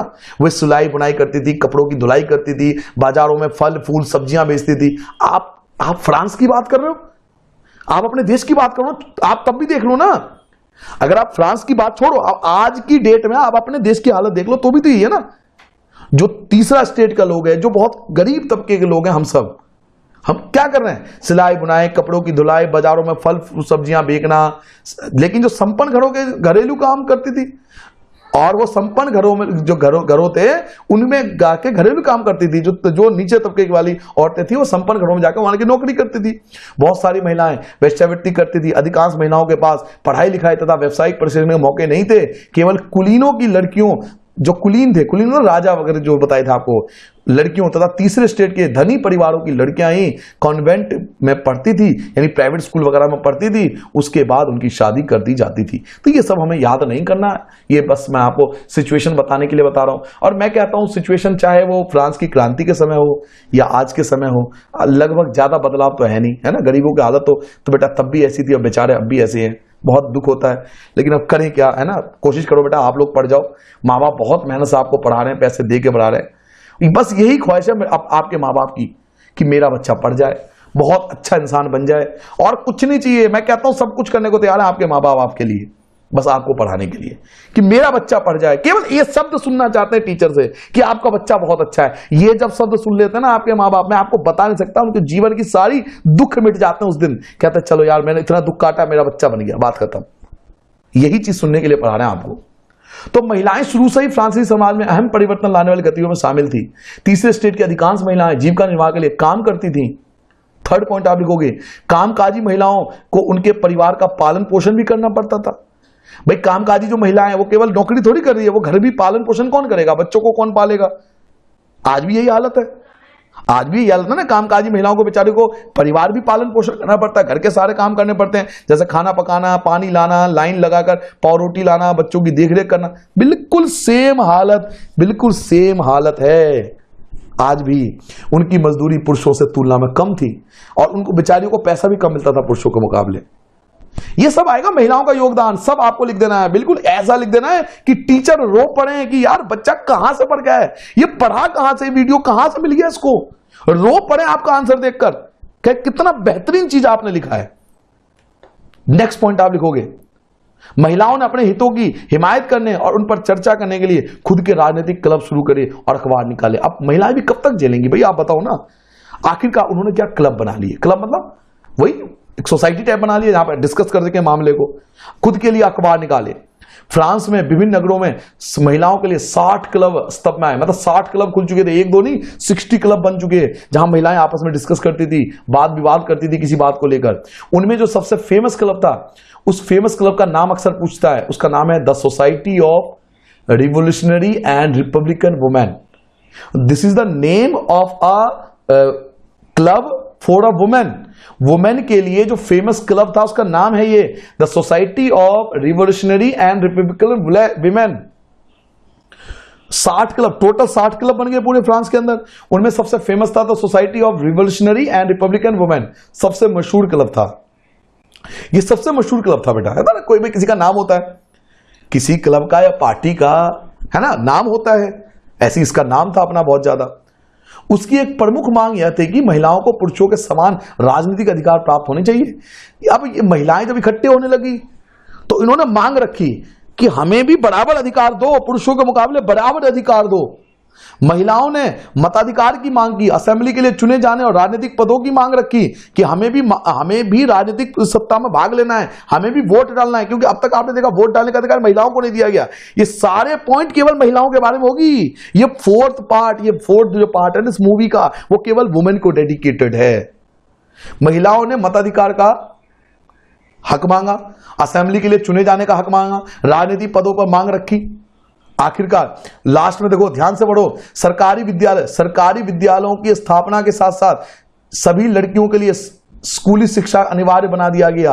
अब यहां तक तो हो गया कि महिलाओं ने क्या करा, महिलाओं का योगदान,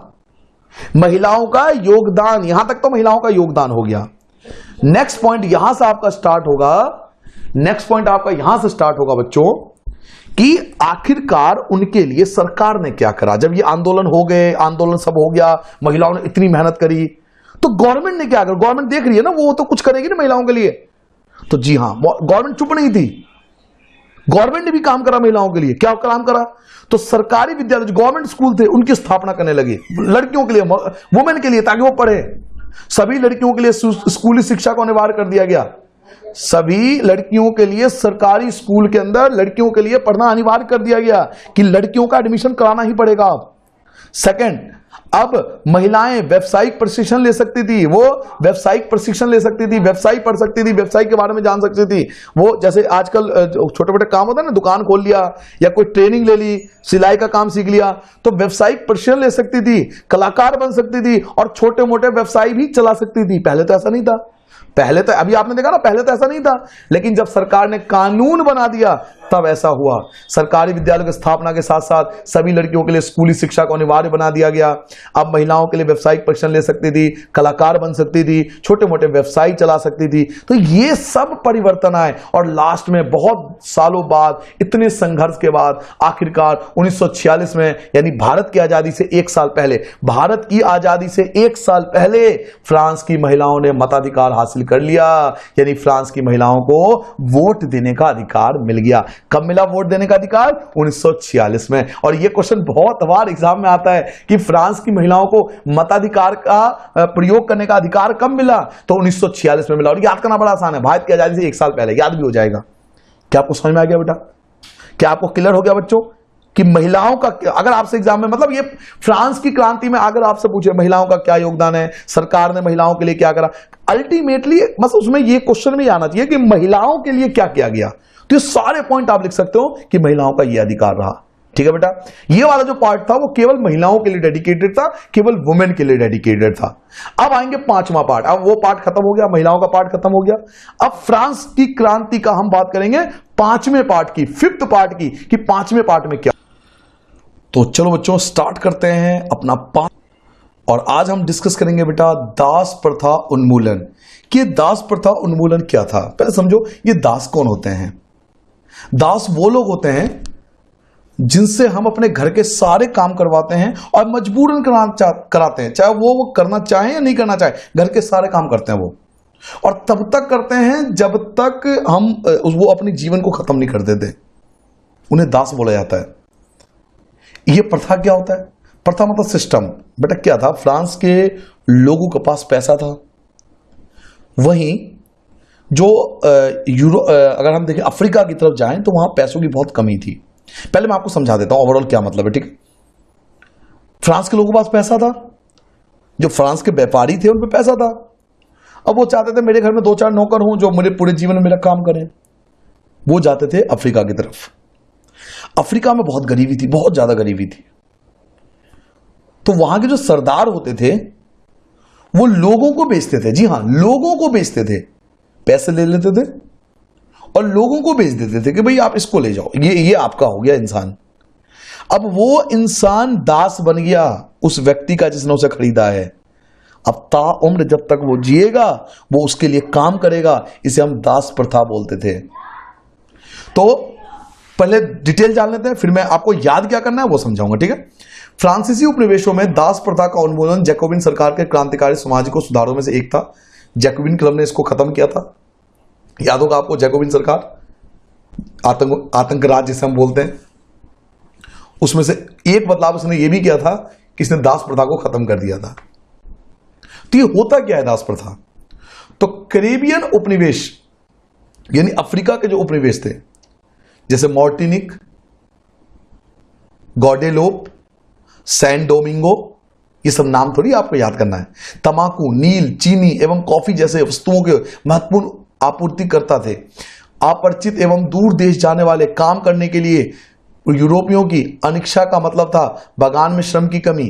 इस कमी को यूरोप, अफ्रीका एवं अमेरिका के बीच त्रिकोणक दास व्यापार द्वारा पूरा किया जाता था। अब वो जो व्यापारी थे वो चाहते थे भी उनके जो नील की खेती है, तंबाकू की खेती, नील की खेती, चीनी की खेती, कॉफी की खेती, इनका प्रोडक्शन बढ़े। और प्रोडक्शन कौन बढ़ाएगा? नौकर बढ़ाएंगे जिसको हम काम पे रखेंगे। तो वो कहां मिलेगा? तो या तो फ्रांस से ले लो। अब फ्रांस वालों से काम कराओगे, पैसा ज्यादा लेंगे। समझो चीजों को, समझो भाई। मैं व्यापारी हूं, मेरे तंबाकू का है, नील का है, चीनी का है, कॉफी का फैक्ट्री है, या मैं इसका व्यापार करता हूं, तो मैं चाहूंगा मेरे ज्यादा काम हो। ज्यादा काम के लिए ज्यादा नौकर चाहिए। ज्यादा नौकर मैं फ्रांस से लूंगा तो फ्रांस वालों को ज्यादा पैसे देना पड़ेगा क्योंकि उन पे पैसे ज्यादा है। तो मैं कहां जाऊंगा? मैं जाऊंगा अफ्रीका, वहां से खरीद के लाऊंगा दास। तो शुरुआत कैसे हुई ये समझिए। पहला पॉइंट, दास व्यापार 17वीं शताब्दी में शुरू हुआ। पहला पॉइंट, कब शुरू हुआ? 17वीं शताब्दी में। जो फ्रांस के सौदागर थे, व्यापारी थे, वो बोर्दे या नांते बंदरगाह, ये बंदरगाहों के नाम है, बोर्दे और नांते, बोर्दे या नांते, ये बंदरगाह से अफ्रीका तट पर, अभी मैंने आपसे बात की थी, अफ्रीका में बहुत गरीबी थी, तो अफ्रीका तट पर जहाज ले जाते थे। वहां से वह स्थानीय सरदारों, जो मुखिया होते थे, पहले सरदार ही होते थे ना, हेड होते थे, उनसे दास खरीदते थे बेटा, दास खरीद लेते थे।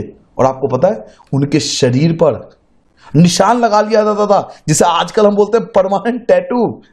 आजकल तो उसे बोलते हैं परमानेंट टैटू, और हम बड़े शौक से लगाते हैं, लेकिन उस समय दासों पे लगाया जाता था ये निशानी के तौर पे कि ये मेरा दास है। या निशानी इसलिए भी लगा दी जाती थी कि कई बार अगर भागने की कोशिश करी तो किसी ने वो निशान देख लिया तो पता लग गया ये किसी का दास है, ये कहां भाग रहा है, उसको पकड़ा जा सकता है। तो दासों को दाग कर मतलब परमानेंट टैटू बनाकर एवं हथकड़ियां डालकर अंटार्कटिक महासागर के पार कैरेबियन देशों से कैरेबियाई देशों तक 3 माह की लंबी समुद्र यात्रा के लिए जहाजों में ठूस दिया जाता था। वहां से उन्हें बगान मालिकों को बेच दिया जाता था। जो बगान के मालिक थे, कौन से बगान के मालिक? वही तंबाकू, नील, चीनी, कॉफी के मालिक, उनको बेच दिया जाता था। दास श्रम के बल पर यूरोपीय बाजारों में चीनी, कॉफी और एवं नील की बढ़ती मांग को पूरा करना संभव हो पाया। इनकी मेहनत के कारण यूरोप में चीनी की डिमांड को पूरा कर पाए, कॉफी, नील, इन सब की बढ़ती मांग को पूरा कर पाए, क्योंकि दास ज्यादा काम करते थे। उनसे तो हम 24 घंटे काम ले सकते थे, खरीदा हमने इसलिए था कि उनसे जबरदस्ती काम कर सके। कंप्लीट सब दास प्रथा के बारे में ये याद नहीं करना बेटा, भाई याद येलो कलर वाले करने हैं। बोर्दे और नांते जैसे बंदरगाह फलते फूलते दास व्यापार के कारण ही समृद्ध नगर बन गए, क्योंकि दास वहां से खरीदते थे, लोगों में पैसा आ गया तो वो समृद्ध बंदरगाह बन गए, नगर बन गए। 18वीं सदी में फ्रांस में दास प्रथा की ज्यादा निंदा नहीं हुई। नेशनल असेंबली में लंबी बहस हुई कि व्यक्तिगत के मूलभूत अधिकार उपनिवेशों में रहने वाले प्रजा सहित समस्त फ्रांसीसी प्रजा को प्रदान किए जाएं या नहीं, परंतु दास व्यापार पर निर्भर व्यापारियों के विरोध के वजह से नेशनल असेंबली में कोई कानून पारित नहीं किया गया।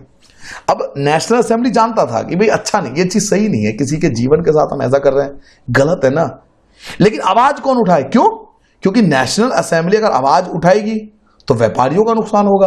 और पैसा कौन देता है? व्यापारी। टैक्स कौन भर रहा है? व्यापारी। तो कोई डर के मारे आवाज नहीं उठाता था।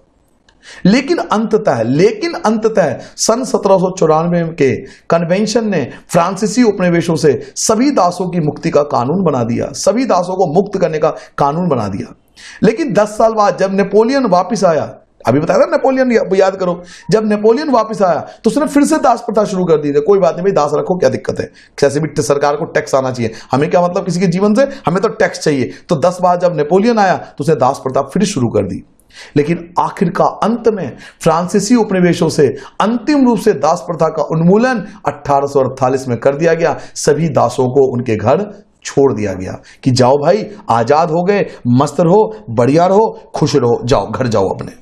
सभी दासों को छोड़ दिया गया। कब? 1848 में कानून बना दिया गया।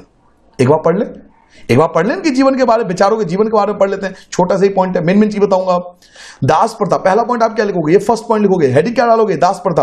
अब दास की प्रथा के बारे में कुछ भी पूछे, दास प्रथा के बारे में कुछ भी पूछा जाए, दुनिया का कोई भी क्वेश्चन आ जाए 9th स्टैंडर्ड में, तो आप आंसर दे सकते हो। दास व्यापार 17वीं सदी में शुरू हुआ। पहला पॉइंट, फ्रांसीसी सौदागर बोर्दे और नांते बंदरगाह से अफ्रीका तट पर जहाज ले जाते थे। वहां से वो स्थानीय सरदारों से दास खरीदते थे। खरीदने के बाद वहां उन्हें बगान मालिकों से बेच देते थे, और दास श्रम के बल पर यूरोप के बाजारों में चीनी, कॉफी, नील की बढ़ती मांग को पूरा किया जा सकना संभव हुआ। अंततः सन 1794 के कन्वेंशन ने फ्रांसीसी उपनिवेशकों ने सभी दासों को मुक्त करने का कानून बना दिया कि मुक्त कर दो। लेकिन जैसे ही वापस नेपोलियन आया तो 10 वर्ष बाद नेपोलियन ने फिर से शुरू कर दिया दास प्रथा। लेकिन आखिरकार फ्रांसीसी उपनिवेशों से अंतिम रूप से दास प्रथा का उन्मूलन 1848 में कर दिया गया, और 1848 में बोल दिया गया कि आप अपने घर जा सकते हो। क्लियर हो गया बेटा? 5वां पॉइंट समझ में आ गया बेटा? 6ठा पॉइंट है क्रांति और रोजाना की जिंदगी। इसमें आप पढ़ेंगे क्रांति के बाद, है डालो, क्रांति के बाद। क्रांति खत्म हो चुकी है, क्रांति खत्म हो गई बेटा, खत्म। तो क्या क्रांति के बाद जीवन में कोई बदलाव आया? क्या फ्रांस की क्रांति के बाद जीवन में कोई बदलाव आया? इतना संघर्ष, राजा, बेचारे राजा को फांसी पर चढ़ा दी तुमने, मार दिया। उसके बाद जो राजा बना उसको भी तुमने मार दिया। कुछ बदलाव आया? किसी बदलाव के लिए ही तो किया गया। तो जी हां, बहुत सारे बदलाव आए और बदलाव के कारण ही फ्रांसीसी क्रांति बहुत फेमस है। क्या क्या बदलाव आए? तो पहला बदलाव, सबसे पहला बदलाव जो बास्तील के विध्वंस के बाद सन 1889 की गर्मियों में जो सबसे महत्वपूर्ण कानून अस्तित्व में आया, वो था क्या? सेंसरशिप की समाप्ति। अभी सर जी, सेंसरशिप क्या होती है? सेंसरशिप का मतलब पता है आपको क्या होता है? कोई भी चीज मुझे किताब में लिखनी है, कोई भी चीज मुझे बोलना है, जैसे मैं आपको पढ़ा रहा हूं, तो ऐसा नहीं कर सकते हम अपनी आजादी से सरकार के खिलाफ कुछ नहीं बोल सकते, सरकार से इजाजत लेनी पड़ती है। सेंसरशिप का मतलब है सरकार का नियंत्रण होना, मीडिया पर नियंत्रण होना, बुक पर नियंत्रण होना, अखबारों पर नियंत्रण होना, पुस्तकों पर नियंत्रण होना, कि वो जो चाहेगा वही छपेगा, उस सरकार के खिलाफ कुछ नहीं छपेगा, उसे बोलते हैं सेंसरशिप। तो फ्रांस की क्रांति के बाद सबसे पहला बदलाव क्या आया? सेंसरशिप की समाप्ति। वो सेंसरशिप, जब राजा ही नहीं बचा तो सेंसरशिप क्या काम आएगा? तो सेंसरशिप खत्म हो गई। प्राचीन राजतंत्र के अंतर्गत तमाम लिखित सामग्री और संस्कृति, विधिगत किताब, अखबार, नाटक को राजा के सेंसर अधिकारों द्वारा पास किया जाने के बाद ही प्रकाशित या मंचित किया जा सकता था। पहले क्या था कि जो भी चीज छपेगा राजा की मर्जी के खिलाफ, उसके खिलाफ नहीं छप सकता, वो जो कहेगा वही छपेगा। परंतु अब अधिकारों के घोषणा पत्र ने भाषण एवं अभिव्यक्ति की स्वतंत्रता को नैसर्गिक अधिकार घोषित कर दिया गया। परिणाम स्वरूप फ्रांस के शहरों में अखबारों, पर्चों, पुस्तकों में छपी हुई तस्वीरों की बाढ़ आ गई। वहां जो मर्जी छपना शुरू हो गया, जहां से वह तेजी से गांव देहात तक पहुंचने लगे। फ्रांस में घट रही घटनाओं तथा परिवर्तनों का ब्यौरा उन सब पर टिप्पणी होती थी। ये सब याद नहीं करना आपको। सेकंड पॉइंट आपको याद करना है कि दूसरा बदलाव क्या हुआ? तो प्रेस की स्वतंत्रता हुआ। प्रेस स्वतंत्र हो गया। अब प्रेस वाले बोल सकते थे, राजा के खिलाफ भी बोल सकते थे, राजा नहीं सरकार के खिलाफ, राजा तो बचा ही नहीं, सरकार के खिलाफ बोल सकते थे। इसका मतलब था कि किसी भी घटना पर परस्पर विरोधी विचार भी व्यक्त किए जा सकते थे, अच्छा या बुरा सभी बातें डिस्कस की जा सकती थी। प्रिंट माध्यम का उपयोग करके एक पक्ष ने दूसरे पक्ष को अपने दृष्टिकोण से सहमत कराने की कोशिश करी। प्रिंट माध्यम मतलब प्रिंट क्या होता है? जैसे किताब हो गई, आपकी बुक हो गई, कॉपी हो गई, पंपलेट्स हो गए, पोस्टर हो गए, these are the print mediums, इन्हें प्रिंट मीडियम बोलते हैं। तो प्रिंट माध्यम से एक पक्ष जो होता था वो दूसरे पक्ष को अपने बातों से सहमत कराता था। नाटक, संगीत, उत्सवी जुलूसों में असंख्य लोग जाने लगे, अनगिनत लोग अब पहुंच जाते थे। पहले ऐसा नहीं होता था। ये कब हुआ? क्रांति होने के बाद। कौन कौन से बदलाव हुए? स्वतंत्रता और न्याय के बारे में राजनीतिकों और दर्शकों के पंडित लेखन को समझने और उससे जुड़ने का यह लोकप्रिय तरीका था, क्योंकि किताबों को पढ़ना तो मुट्ठी भर शिक्षकों के लिए संभव था। ठीक है, सारांश आ गया। तो यहां पर आपका खत्म होता है बेटा कौन सा पार्ट? यह पॉइंट बताता है कि क्रांति के बाद कौन कौन से बदलाव आए। क्रांति के बाद पहला बदलाव क्या हुआ? सेंसरशिप की समाप्ति। कि अब अखबारों, न्यूज में, टेलीविजन पर हम जो सेंसरशिप था राजा का वो खत्म हो गया। अब चीजें छप सकती थी। प्रेस स्वतंत्र हो गए। प्रिंट माध्यम से भी एक पक्ष दूसरे पक्ष को समझाता था कि वो सही है। नाटक, संगीत और सभी जिलों में असंख्य लोग शामिल होते थे। तो ये सब बदलाव हुए। ये जो आपको 4 पॉइंट दिखा रहा है, फर्स्ट पॉइंट, सेकंड पॉइंट ये हो गया, थर्ड पॉइंट ये हो गया, फोर्थ पॉइंट ये हो गया, ये 4 पॉइंट क्या है? आपसे पूछा जाएगा कि फ्रांस की क्रांति के बाद वहां पर कौन कौन से बदलाव आए। तो ये 4 बदलाव आपको समझाने हैं कि 4 बदलाव आए फ्रांस की क्रांति के बाद, ये बदलाव आए। ठीक है बेटा। नाउ सारांश, लास्ट बार हम अंतिम पॉइंट पढ़ेंगे नेपोलियन बोनापार्ट के बारे में। लास्ट पॉइंट पढ़ेंगे, बस खत्म। हेडिंग डाल देना नेपोलियन बोनापार्ट, ये हेडिंग डाल देना नेपोलियन बोनापार्ट। ठीक है बेटा, स्टार्ट करें। पहला पॉइंट, 1804 में नेपोलियन बोनापार्ट ने खुद को फ्रांस का सम्राट घोषित कर दिया। याद है नेपोलियन के बारे में क्या हुआ था? याद है डायरेक्टरी मैंने आपको बताया था, कार्यपालिका 5 सदस्य वाले आपस में लड़ने लगे। तो नेपोलियन बोनापार्ट बैठ के सोच रहा था कुर्सी पे, भूल गए आप? वो कुर्सी पे अभी बैठ के सोच रहा था। सोचते सोचते उसके मन में विचार आया कि क्यों ना मैं ही राजा बन जाऊं भाई, मैं भी तो राजा बन सकता हूं। तो 1804 में उस नेपोलियन बोनापार्ट ने खुद को फ्रांस का सम्राट घोषित कर दिया कि मैं हूं राजा फ्रांस का। वैसे भी मैं सेना का प्रमुख हूं, मेरे पास अधिकार है, मैं राजा हूं। दूसरा पॉइंट, उसको मना कौन करेगा? सेना का हेड है।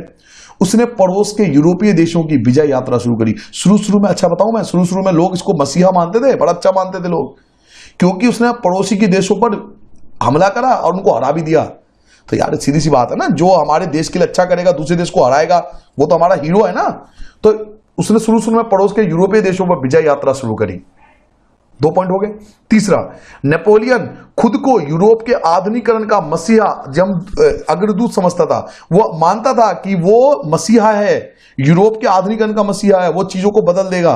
क्या क्या बदले उसने निजी संपत्ति की सुरक्षा के कानून बनाए, निजी संपत्ति यानी जो प्राइवेट प्रॉपर्टी होती है उनके प्रोटेक्शन के लिए कानून बनाए, और दशमलव पद्धति पर आधारित नाप तोल की एक समान प्रणाली चलाई। नाप तोल करने के लिए दशमलव प्रणाली चलाई थी इसने, दशमलव डेसिमल एक्सप्रेशन वाली प्रणाली चलाई थी। किसने? नेपोलियन बोनापार्ट ने। पढ़ा लिखा भी था ना, अच्छा खासा पढ़ा लिखा भी था, सेना का हेड था। तो कौन कौन से पॉइंट पढ़े? 1804 में नेपोलियन बोनापार्ट ने खुद को राजा घोषित कर दिया, उसने पड़ोसी के देशों को जीत लिया। नेपोलियन खुद को आधुनिकीकरण का मसीहा मानता था, उसने निजी संपत्ति की सुरक्षा का कानून बनाया और दशमलव पद्धति पर आधारित नाप तोल के नई नीति अपनाई जो सबके लिए समान था। नेक्स्ट पॉइंट, शुरू में तो बहुत सारे लोग को नेपोलियन बोनापार्ट मुक्तिदाता लगता था और उसे जनता को स्वतंत्रता दिलाने की उम्मीद थी। लोगों को लगता था यही है बंदा जो हमारे जीवन में बस अच्छा काम करेगा। पर जल्द ही उसकी सेनाओं को लोग हमलावर मानने लगे। क्यों? क्योंकि ज्यादा युद्ध, थोड़ा बहुत युद्ध करना सबको पसंद है बेटा, ज्यादा युद्ध हर किसी को पसंद नहीं है ना। तो जब सेना दूसरे देशों पर हमला करने लगी, लड़ाई शुरू हो गई हर जगह से, तो वो जो उसके खिलाफ बोलता था नेपोलियन के खिलाफ, तो सेना को वो आदेश देता था, सेना उसको भी उस पर भी हमला करती थी। भाई जब लड़ाई लंबी खींचेगी तो देश की जनता आवाज उठाएगी ना, तो जब देश की जनता ने आवाज उठाना शुरू करा तो नेपोलियन उन पर भी हमला करा दिया, तो वो हमलावर मानने लगी। आखिरकार 1815 में वाटरलू की लड़ाई हुई, बहुत फेमस लड़ाई है वाटरलू की लड़ाई, आपने कभी सुना भी हो नाम। आखिरकार 1815 में वाटरलू की लड़ाई में उसकी हार हो गई, उसकी मौत हो गई इस लड़ाई में, और इस तरह से नेपोलियन बोनापार्ट भी खत्म हो गया। उसके बाद फ्रांस का क्या हुआ नहीं दिया हुआ चैप्टर में, इसलिए आपको ज्यादा टेंशन लेने की जरूरत नहीं है। बस ये 2 पॉइंट आपको बता दूंगा कि फ्रांस के क्रांति से हमें क्या सीख मिलती है। फ्रांस की क्रांति ने हमें क्या सिखाया? फ्रांस की क्रांति ने हमें सिखाया स्वतंत्रता और अधिकार, इन 2 के बारे में। पूरे चैप्टर में यही तो बताया गया कि राजा से स्वतंत्रता मिली, तो फ्रांस की क्रांति ने दुनिया को स्वतंत्रता के बारे में बताया, क्योंकि उस समय दुनिया के हर एक देश में राजा का शासन था।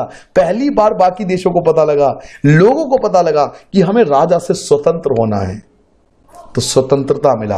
और दूसरा, अधिकारों के बारे में पता लगा कि वोट डालने का भी अधिकार कोई चीज होती है। पहले कहां, अब बताओ, फ्रांस में जब राजा का शासन था कोई वोट डालता था क्या? नहीं ना। तो अधिकारों का पता लगा कि अच्छा अधिकार भी कोई चीज होती है। एक ये पॉइंट याद कर लेना कि फ्रांस स्वतंत्रता और जनवादी अधिकारों के विचार फ्रांसीसी क्रांति की सबसे महत्वपूर्ण विरासत थे। आपसे पूछा जाएगा, एक क्वेश्चन पूछते हैं कि फ्रांस की क्रांति के कौन से मुख्य विरासत हैं? सो स्वतंत्रता और अधिकार। वैसे तो बहुत सारे विरासत हैं, वैसे तो आप बहुत सारे पॉइंट ऐड कर सकते हो इसके अंदर, बट स्वतंत्रता और जो अधिकार है ये 2 मेन पॉइंट होंगे जो हमें विरासत में मिला फ्रांस की क्रांति से, कि हमें पता लगा कि स्वतंत्रता भी कोई चीज होती है, कि राजा से हम आजाद हो सकते हैं, और अधिकार भी कोई चीज होता है कि हमें अधिकार मिलने चाहिए। ठीक है बेटा।